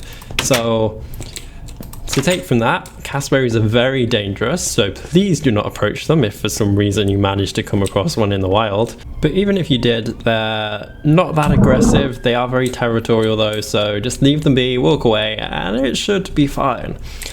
So we do only have 3 Outback exhibits over here. The other one is the Tasmanian Devil exhibit, which is all the way over here, right next to that tree ent. So we're just going to say a quick hello to these guys. So these Tasmanian Devils are the ones that really liked escaping from their exhibit. So hopefully this exhibit is like Tasmanian Devil proof now. So you've got Tasmanian Devils, Sarcophilus harrisi. Their mass is 6 to 8 kilograms for an adult rather. Their length is 0.65 meters for a male and 0.57 meters for a female, which is very specific. So don't know how accurate that is. They have a lifespan of 5 to 7 years. Characteristics are they have black fur with white patches, long claws, and 42 teeth, and they are endangered. I keep forgetting to point out what the status is for some of the other animals. I think I've only pointed it out for this one and the elephants. But these ones are endangered. And a fact about Tasmanian Devils is that they are carnivorous marsupials. So marsupials being the same family as kangaroos and koalas. They are also crepuscular, and that means they are most active during twilight, which is a period between dusk and dawn. So they're really, really cute. But yeah, don't go near them because they are carnivorous. And I believe that is everything in this area. So we're going to head on over to the European zone. Now, if I can remember where the nearest teleporter is, I can hear a wolf. I'm listening. Is there a wolf down here? Hello? There is a wolf down here! Okay, awesome. I don't think I'd have found this otherwise. We can pop you in a safari net. Well, not a safari net, a soulstone. There we are. We've got 7 out of 12 wolves. So we're just over halfway. This area here is actually the little dock for the pedalos. So when we have the pedalos going around on the river, this is going to be one of the stops that they can hop off. I can also hear another wolf. Is that just because of the German Shepherd that is like climbing all over my bridge? It may well be. It may well be. But let's head on over this way. I genuinely can't think of where the nearest teleporter is, so we may just have to run all the way over to the European zone, which isn't too much of a hassle because it's not that far away. It's just over this lake, so we can take a bit of a swim, a bit of a scenic route, and we can end up at the Swan Lake Cafe, which is this one over here. And let me tell you the trouble that we went through to try and refix that roof with all the calmness blocks. That was such a faff. Oh, look, we have another wolf. I completely stumbled across that. That was such an accident. But there we are. See, the rate that we're picking up these wolves, we'll have them all in no time. The sheep will have nothing to worry about. So we've got 4 more left to try and find. Hope you're all keeping your eyes peeled though. So I thought I should give a quick explanation as to what this little structure is over here.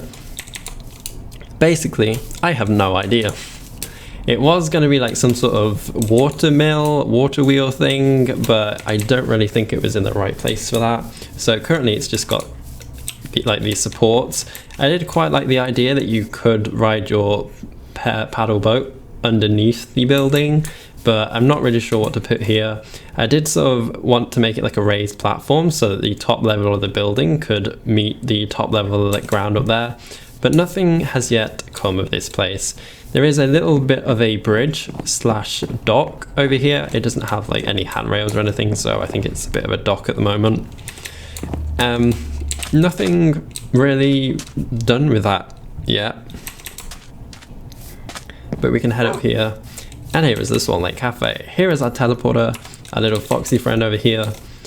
And I think this is the first restaurant, like the first proper building. I really need to add in some more shops around the place, but I keep forgetting to do that. And look, we have another wolf. So I'm gonna head inside and grab that one too. So we're gonna pop that one. Oh, no, I keep forgetting that I need to do this. There we go, see how simple this is becoming. Only 3 more. And I think we're definitely over halfway through this zoo tour.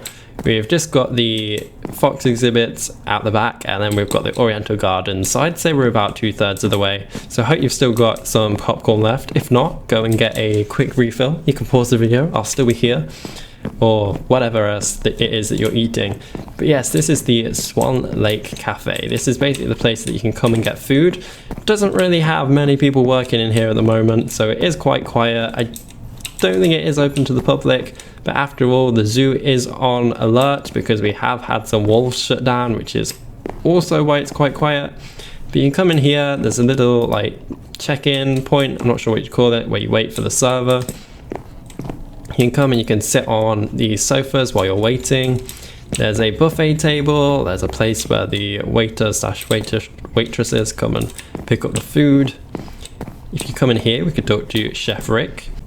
You can come and trade these spheres of flesh, which doesn't sound very pleasant, but that is what Ben loved to hide around my zoo, so I thought I'd do something useful with them. You can trade these spheres of flesh for what is technically tofu, but they're meatballs, so that's basically the solution that I figured out there. But we have this place which is a lot more fitted out than my place at home.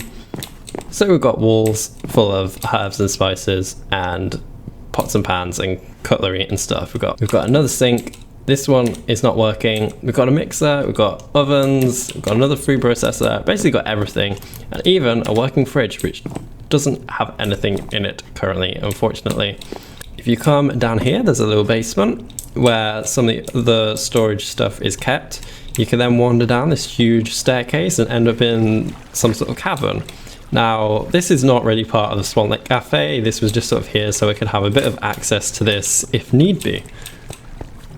Sort of a bit of a secret as well. I do find it quite funny though that this herbs and spices rack is hanging directly above this massive drop down to the floor below, because, well, you want a bit of risk in your cooking, don't you? So you can climb up here and exit from the back. Okay, so this is where we get on to the European animal exhibit. So this over here is the red fox exhibit, so Vulpes Vulpes, which is a really easy name to remember. I love the binomial names, which is just the same one repeated. I don't know if I pointed it out, but the cassowary also had the same one, and also magpies, which are Pika Pika, which sounds exactly like a Pokemon. It sounds exactly like Pikachu, which I thought was pretty cute. But yeah, we have the red fox, which is mass 2 to 14 kilograms for an adult. The height is 0.4 meters. The length is 0.5 to 0.9 meters. The lifespan is 2 to 5 years, and the characteristics are they have red fur and a large bushy tail. And these are classed as least concern. And there seems to be a lot of wildlife that has ended up inside this exhibit, so we're going to try and rescue all of those. It sounds like there's a pig, and it also sounds like there's a couple of mice in here. And this is full of a lot of foxes because, oh, we have another wolf. There we go. And we are got 2 more wolves left to find. So where did that mouse go? Where did that mouse go? I definitely heard it. Oh, it's over here. If I could just quickly grab it. Oh. I don't know what's happening. It's sort of running around upside down, which I don't know. Okay, there we are. I have the mouse. Okay, it's going to be a bit of a tricky trying to get out this door, because as soon as I right click this, it's going to be able to escape. But let's see if we can grab it again. Grab it. There we are. We've got the mouse. Because as I said earlier, we don't want any mice wandering through our exhibits because it will give the animals diseases. So there we are, we can close that exhibit. We've made another one free from animals. Well, free from animals that shouldn't be in there. Okay, and then we have this huge exhibit on my right here, which is actually where the European wolves are going to be going as soon as I have caught them all up. How does all this wildlife get in there? That is the question that I would like to know. But we have this big window here, so you can look inside, you can see all the wolves wandering around. There's a staff only area over here, which is like the food prep room for the European zone. Again, lots of empty chests and stuff that needs to be sorted out. But we can end up in the exhibit. We can basically wander around and see what's in here. I'm pretty sure I tidied all this up though. I swear I got rid of all the animals. Perhaps they've just like respawned again, or perhaps it was like when the server rolled back or something. I'm not sure. But there's a den the wolves can come in and sort of chill out in. I did have to light it up because we were getting some spooky mobs that were spawning in there, which not good, not good. But there's not really much to this. It is just a big expanse of land which I have cordoned off to allow the wolves to roam. So that's where they're going to be going as soon as I caught them all up. Now it would be quite funny if some of the wolves had escaped off into this exhibit, but by the looks of things it doesn't seem like there are any in here. Just a lot of these pretty flowers, which are lapis rose. That's so cute. I love how blue it is. So we're just gonna leave this exhibit now, if I can find the entrance, and we'll head on over to the Oriental Gardens. This place does not yet have a teleporter, but I believe that this food prep room is the perfect place to add one. And we can just climb up this ladder and end up on this hill here. There's some apples, some more apples, which really are quite tasty. I love the apples that have grown in the zoo. And let's see if we can make it back to the teleporter system by my zoo without ending up in the wolf exhibit. Here we go. And we can run over this way. Can mine all these deer and this little wheat farm. This wheat farm was planted here so I could get the resources to fill in the thatched roof. Okay, and then we'll just head on over to the Oriental Gardens. Okay, and here we are. So here is the teleporter, our wonderful flamingo friend, who is actually a statue. So should we start in the Oriental Gardens or should we start in the Oriental Zone? There is a small difference.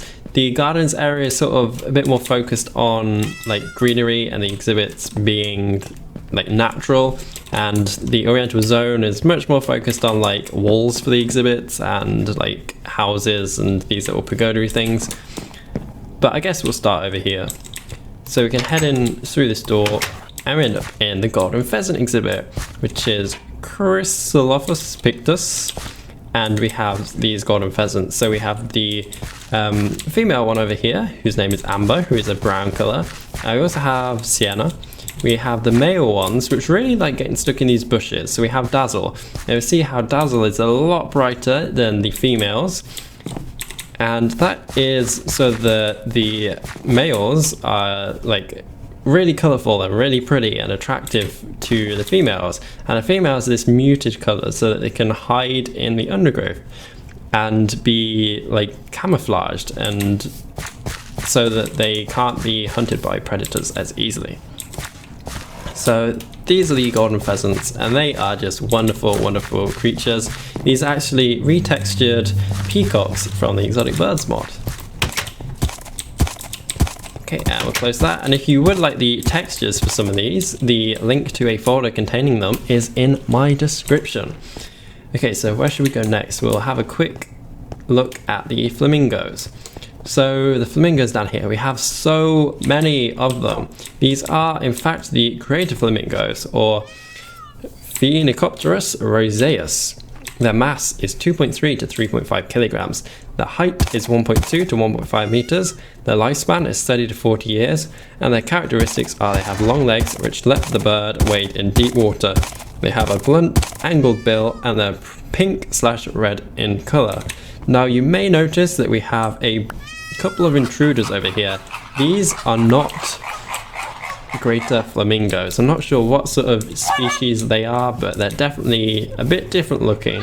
So I may have to get out my bird encyclopedia a bit later. In fact, I could do it now, but I've got my chat turned off, so it won't be able to let us know. But let's talk to Jasper, and we'll see what Jasper has to say. So flamingos only lay one egg at a time. Flamingos feed on shrimp, seeds, algae, and mollusks, which they find in the water. Baby greater flamingos are a pale grey colour, and flamingos use their bill as a sieve to filter out the water from their food. So that's how they eat. Some of the flamingos also get their colour from a certain chemical that is found in the shrimp that they eat, which is just really, really cool. So in zoos, because they don't find that food, well, they don't get given that food, zoos have to add that chemical into their food to make them this wonderful pink colour, else they would just resort to being white, which is quite funny really. So these are the greater flamingos, and if we head up here, we end up in the newest exhibit in the zoo, which is the peafowl gardens. And I mean, I left this door open, but that's okay because that doesn't lead in there. But my favourite birds ever, I just love the peacocks, the peafowl. That's actually where my username came from. So my username is Pavocado, and the binomial name for an Indian peafowl is Pavo cristatus, which is sort of a play on words. So that's where the Pavo in my name came from. And if we head inside, we can just say hello to them all really quickly. I don't know if I've got anything to feed them. I've only got one set of seeds, so that's not going to get very far. But they're all super duper noisy. They make this meowing sound. And I know that I did this in my last episode, but for those of you that are just watching the zoo tour, I'm just going to feed this peacock here, and you'll see that it's opened its tail feathers, and that is actually known as a train, and it will do that as its wooing behavior to try and attract a mate. So the peacock with the most awesome tail attracts the female, so that's why that one has its train open. So let's just have a quick nibble on this, and that's everything in the Oriental Gardens, so we shall head on over to the Oriental Zone. I do have a couple of bridges that don't currently lead anywhere, so this sort of just leads to nothing really. And this building here was actually based on the Owl Observatory from my old zoo, and I really do miss that Owl Observatory. Maybe I will add it back. But we'll head on over into the Oriental Zone, and we can look at my huge cherry blossom tree. Doesn't it look awesome? I love this area because there's a lot of these fairy lights just sort of all over the place, and it's just amazing. There's lots of these pine trees as well. So which exhibit should we go into first, do you reckon? I guess we'll go into the red panda enclosure. So we just go this way. And these are these wonderful red pandas. These are actually retextured Mo Creatures raccoons. Unfortunately, texture is not mine to give away, but if you're a member of the ZooCrafting Discord, I believe there's a link in there. But aren't these red pandas awesome? So a fact about red pandas is that they climb very well, and they actually use the bushy tails to help them balance. And I'm not sure what Aiden has to say. I think Aiden just trades strawberries for Zookeeper experience, so unfortunately we can't learn anything from him. But the red pandas, they're just, these textures are wonderful. They've got little places that they can go in to like shelter from the rain and stuff. They've got some trees that they can climb. There's tons of them in here as well, but that's another one of my favorite exhibits.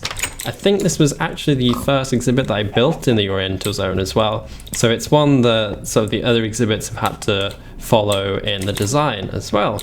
So I'm just going to show off the signs. So we've got red panda, Allurus fulgens. The mass is 3 to 6 kilograms. The height is 46 centimeters. Their lifespan is 14 years, and their characteristics are they have reddish brown fur, long bushy tails with striped rings, and very dark eyes. They are endangered. And then we'll move on to the panda enclosure, which is this one over here. So we've got the giant panda, Eleuropoda melanaluca, and the mass is 110 to 115 kilograms. The height is 1.2 to 1.9 meters. The lifespan is 20 to 30 years, and their characteristics are they're black or white. Their paw has 5 fingers and a thumb. and these are vulnerable. And I mean, it's a bit better because when I first started ZooCrafting, these were endangered, and I remember logging on one day and having to change this, and it was such an awesome feeling. But they are vulnerable still, so still not out of the clear yet. But if we head in here, there's some more fact signs. So 99% of a giant panda's diet consists of bamboo. Pandas are born blind. Pandas do not hibernate. The giant panda spends 2/3 of the day eating and sleeps for the remaining third. Bamboo does not contain many nutrients, so up to 20 kilograms must be consumed each day. Pandas are not predators, however they can still be dangerous creatures. So we're just going to say a quick hello to zookeeper Michael, who is in here, and I believe we have another wolf roaming around because I can hear one barking like crazy. No wonder the pandas are quite upset with this. So there we are, we're just gonna grab you, pop you in a soul stone, and we just got one more left to find, so keep your eyes peeled. But we have this panda in here. I did remember, well, I did know once how to pronounce his name, but I've completely forgotten now, so I may have to remind myself or write it down on a bit of a note. But we have Bai Ying over here, we have Nico, and, well, I mean, my Chinese pronunciation is terrible, so is it like Jiang or Chong? Jiang? I'm not sure. That's probably completely wrong, so please feel free to criticize me or tell me how to actually pronounce it. But this is the panda exhibit, so they've got some enrichment here. We've got a tire swing for them. They've got lots and lots of bamboo because, of course, 99% of a panda's diet is bamboo. And there's a little food prep room here which is just completely full of bamboo. Bamboo everywhere, which is awesome. Okay, and then we shall move on to the South Chinese tiger, which is Panthera tigris moyenensis. The mass is 110 kilograms to 175 kilograms. The length is 2.6 meters for a male and 2.4 meters for a female. Their lifespan is 15 to 20 years. Their characteristics, I think that's spelled wrong, is that the fur is very orange, the stripes are very far apart, and these are critically endangered. So these are very rare. These are actually extinct, well, there's quite a story. I thought they were extinct in the wild, but they've actually been reintroduced into a park in South Africa to try and get their numbers up again, which I thought was really, really cool. It was part of a breeding program. So we have Topaz in here, and we've got Jasper, and I believe those were the only two. We've got lots of enrichment in here for them though, so we've got a tire swing over there, we've got a couple of like scaffolding platforms over there, and if we head around the side we also have a bit of a food prep room for them as well. So we can head in here rather. There's a couple of slabs of pork. Again, there's more tranquilizer darts just in case they do escape, because we don't want tigers running around the zoo scaring our visitors. That's like the last thing we want. Definitely don't want to end up at court. We want to keep our zoo safe. So let's head on over here to the Malayan tapir exhibit. Now I did forget that this exhibit was over here, so unfortunately I don't have any facts about these. I was like, what's going on here? But yeah, we have baby tapirs. So we've got Rachel, a baby tapir over there. That's pretty cute. But yeah, these are Malayan tapirs. And if I can go back and read the fact sign, their mass is 250 kilograms for an adult. Their length is 1.8 to 2.5 meters. Their lifespan is 30 years. Characteristics are they have black skin with large white patch, small stubby tail, and long flexible snout, and these are endangered as well. So these have a couple of bushes for them to forage from. There's some sugarcane. There is also a pond. They have a bit of shelter here, and you can sort of look inside to see the tapir sleeping. They tend to do that at a lot of zoos, so they have like a little glass or plastic panel that you can look inside and see the tapir sleeping, because these guys spend a lot of time asleep.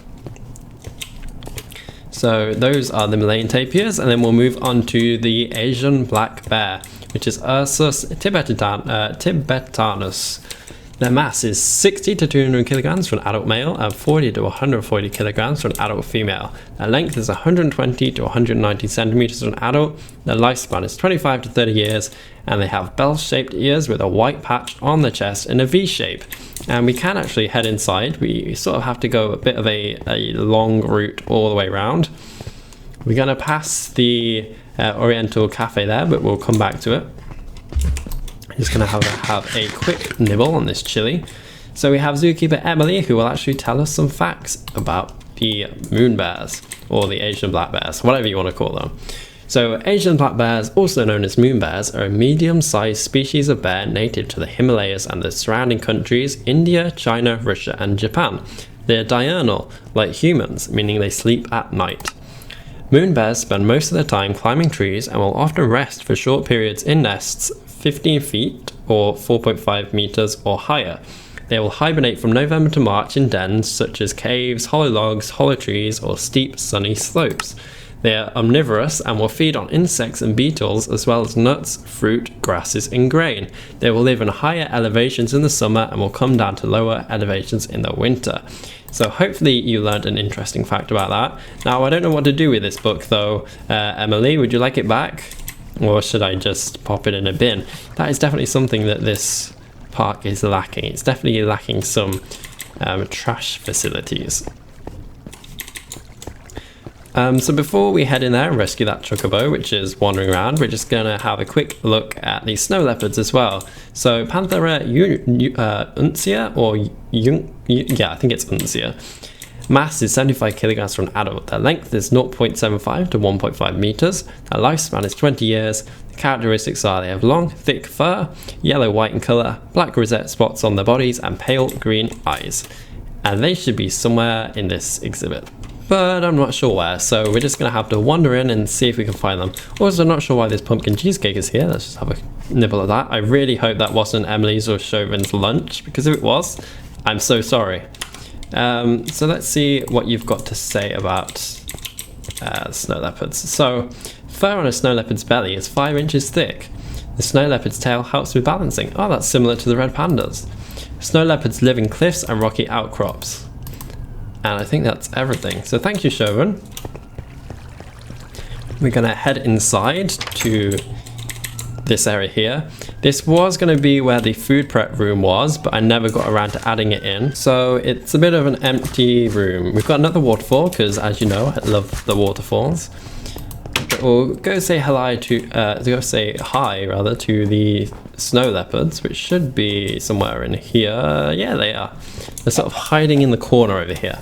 Not sure why, but we've got Tundra over here, and we also have Maya, who are our wonderful snow leopards. Not sure why they're hiding over there though. I mean, it's not even raining, so I mean, I could understand if they were sheltering from the rain, but they're not. So I'm not sure what's going on over there.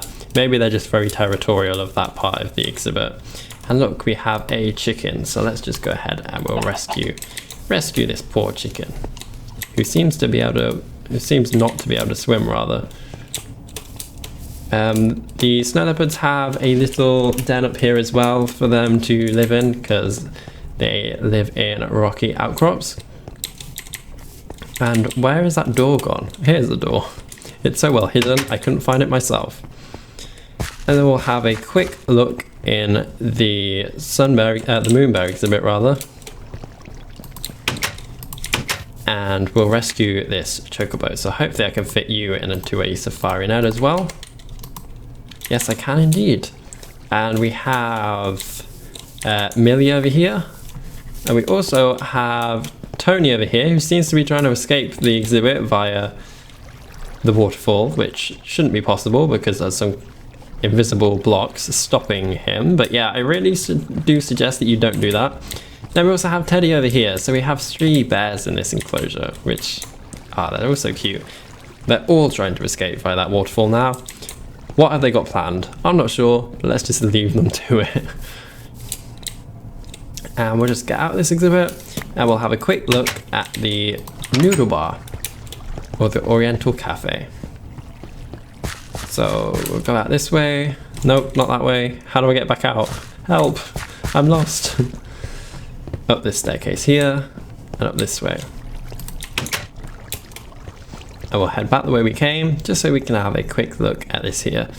Definitely want to add another DaVincing sign over here saying that this is a noodle bar. But if we come in, we have Suki rather, who is going to serve us some food. So there's all these different Asian treats that we can have. So you can get some ramen, you can get some boiled rice, you can get some chicken zosui, which is soup rice, and some little like tasters here if we want to give them a go. Unfortunately, some of the food has ended up on the floor. Not sure why that's the case. I think it may be my dog's fault, but there's a little area that you get behind here, some safes for the Oriental places to keep their currency. Oh look, there's like a whole stock of food there. And a little like takeaway area there. So if you wanted takeaway or you wanted to be served from outside, that's where you can go to. There's some tables over here for you to dine at. I mean, this area might need a bit of shade. So if it's raining or if it's really sunny, yeah, it's probably not best to sit out here. But there's that. There's also this nice little garden here. So we've got lots of rose bushes and some bamboo, which fits this area nicely. And yet, once again, this path doesn't lead anywhere. We have this little garden here, this little pond, which I believe has some more frogs in, but I can't see them, so I don't know if they're there or not. It's got a cow in though, so let me just go ahead and I'll rescue that cow. Let's see, come on cow, let me just bring you out of here. That's not a home for a cow. But yeah, I thought I had some more wildlife in here. Maybe not. Or maybe it just despawned, I'm not sure. But that's something I can fix a bit later. So I believe that is all the exhibits in the zoo now, which is crazy. That's all of them. So we're gonna take a trip now to the staff area, where we will check in on the rescue center, the research center, and the staff lounge, and we'll see if we can find that missing wolf. Because we're meant to have 12, we only have 11. I'll also let loose the chicken, the pig, the cow, and the chocobo somewhere. So where's my nearest teleporter? Let me see. I believe it's the one in the Oriental Gardens. I may need to add a couple more of these teleporters around the zoo though, because it's getting quite big. It's getting quite difficult to navigate. But we'll head to... Yeah, we'll head to the staff lounge. And I'll injure myself in the process, apparently. So, welcome to the staff lounge. This is where all of the NPCs that are currently not working in exhibits or in shops come just to chill out. So when I lost my old world, this is where I bought all of the NPCs just to make it a bit fair so that they still are currently in the world before I add them into exhibits. So we have Evan over here.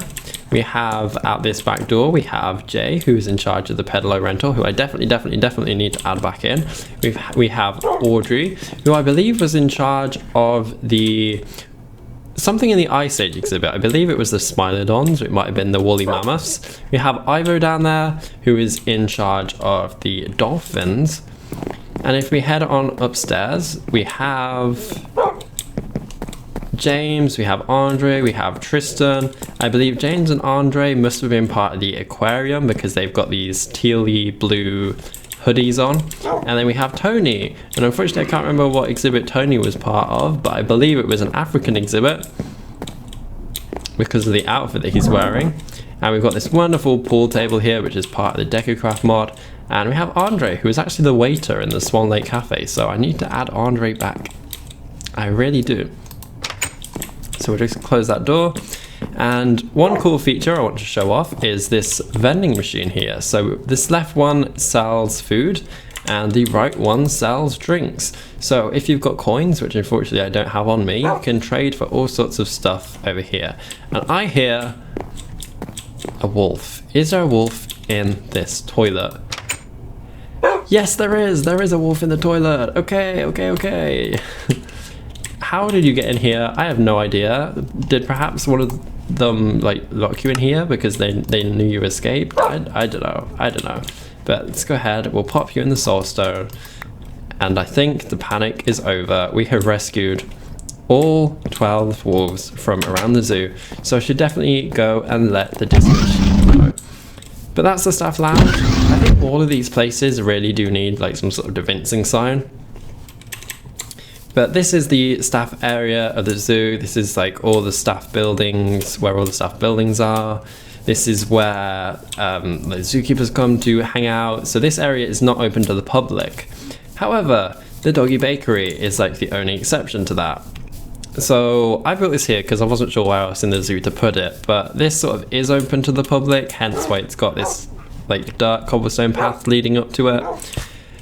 But we can head inside and we have Rachel, who is the chef for the Doggie Bakery. We've also got Rachel's dog Bishop, who unfortunately has changed textures as well. So I'm going to have to sort that out. Bishop should be a black Labrador, but has turned into... I'm not even sure what dog that is. Dachshund maybe? No, it doesn't look like that. I'm not sure. But these are my wonderful doggies. So we have Chalfont and Marlborough. So we have Marlborough, who is a German Shepherd, and we have Chalfont, who it just looks like a variant of the regular Minecraft wolves. So I'm still not sure what species he is. And quite recently, when we swapped the server hosts, the dogs decided to clone on me, which is why I have 2 Chalfonts and 2 Marlboroughs. So I wasn't really sure what to do with these just yet. That will probably be sorted out in the next episode, because yeah, I can't handle having too many dogs. That's just crazy. So this is the Doggie Bakery. This is where you can buy all sorts of doggy treats from. There's a doggy bed for Bishop and bowls of water around. Here is the room where all the doggy treats are baked. So there's some ovens, there's a workbench, there's a sink. Again, not a working sink, though I should probably go around the zoo and make all these sinks working. Again, we've got another safe for Rachel to store the money for the business. We've got a till as well, so that we can actually make transactions. We've got a wall full of the different treats. Oh, sorry Rachel, didn't mean to wander into you. Unfortunately, Rachel is not yet open for business. So, hello Avocado, welcome to the Doggie Bakery. We're currently low on stock, but help yourself to a treat. And I really would if Marlborough would get off them, but unfortunately I can't. And if we head on upstairs, there is like a bed and a wardrobe and stuff, which is where Rachel sleeps, which is really cool. So we are going to just quickly call in at the rescue center, the nursery and rescue center, which is this building over here. Now this one has changed up a bit, so this might be new to, well, most of you. So we come through here through these automatic doors, which are very, very, very loud. I'm not sure why they are so loud, but there's 2 of those. We can come in and we can say hello to receptionist Prickly. So hi, I really do love your glasses. You've got a lot of paperwork to fill out, I see.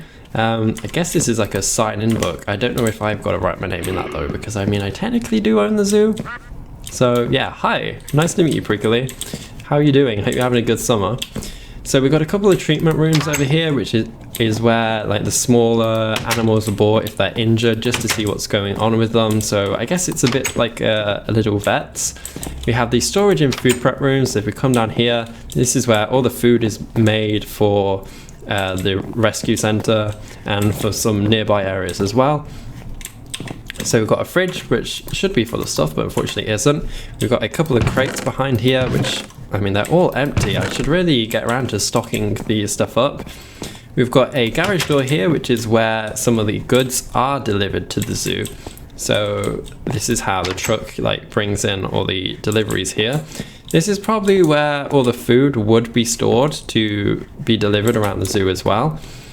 If we come out this way, we end up inside like a paddock, and this is where the wolves should have been held, but unfortunately the sheep didn't manage to, well, bring them in here in time. And that's actually the west paddock, because it's west on the map. So we have an incubation room over here, which is where like some of the eggs are incubated under these lights. So we've got lots of these nests over here. We've got a little duck. We've got a clipboard over here, which unfortunately seems to have erased itself, but it was keeping track of the growth stages of the eggs in these nests. But I guess all the eggs have disappeared, so that's why that clipboard is empty. But yeah, we've also got a little duck wandering around as well, so that's super cute. And this little snail is my teleporter, which teleports me around the zoo again. So quite a few of these areas have them. I'm not sure what is inside this multi-page chest here. Nothing, it's empty. Okay, so then we have this operation theatre over here. This is where like some of the bigger animals are brought to be operated on and stuff. It's decorated very well. We've got like some knives and some syringes. You've got a sink so you can wash your hands. You've got a bin so you can dispose of things. You've got like one of those heart machines and one of those operation trolleys. There's even like a window where you can like pull down the blinds and stuff, which I thought was a pretty cool touch. And this is where things have changed up a bit. So I realized that this building wasn't quite as big as I wanted. You could only fit like 2 or 3 animals in here at once. So I've added a couple more like pods. So we now have 5 pods in total, or 6 if you count the west paddock as well.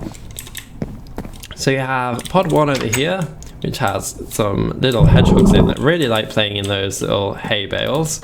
We've got pod 2 here, which is, I mean, it's empty. It's just got a little like doggy bowl. It's got a little glass light in the ceiling to let some light in, some natural light in. Same with these ones here. And yeah, the main reason I added these in was because we don't want like the ill animals to like touch each other when they're outside. That's the main reason why we've got like iron bars all the way around here, but not iron bars there. Because if 2 animals are sick, we don't want them to be able to like transfer the virus through the bars. That's not good.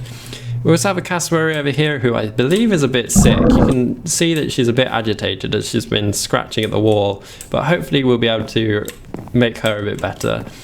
There should be like clipboards around here so that we can see why they're ill and how to heal them up, but we've not yet sorted those out yet. There's a little mop and a bucket so you can clean up some of the exhibits. There is a clipboard on this one though, and this one has like a bit of an outside area and a bit of an inside area as well. Not sure why there's a donkey in here. I guess the donkey does like carrots. I don't remember adding that donkey in, but I guess it's here now, so I'm not going to question it. But yeah, that's the new looking rescue centre. And then finally, the last area of the zoo that we're going to go look at is the research centre. And this was the first building that I built in this area. And this is home to the disco sheep.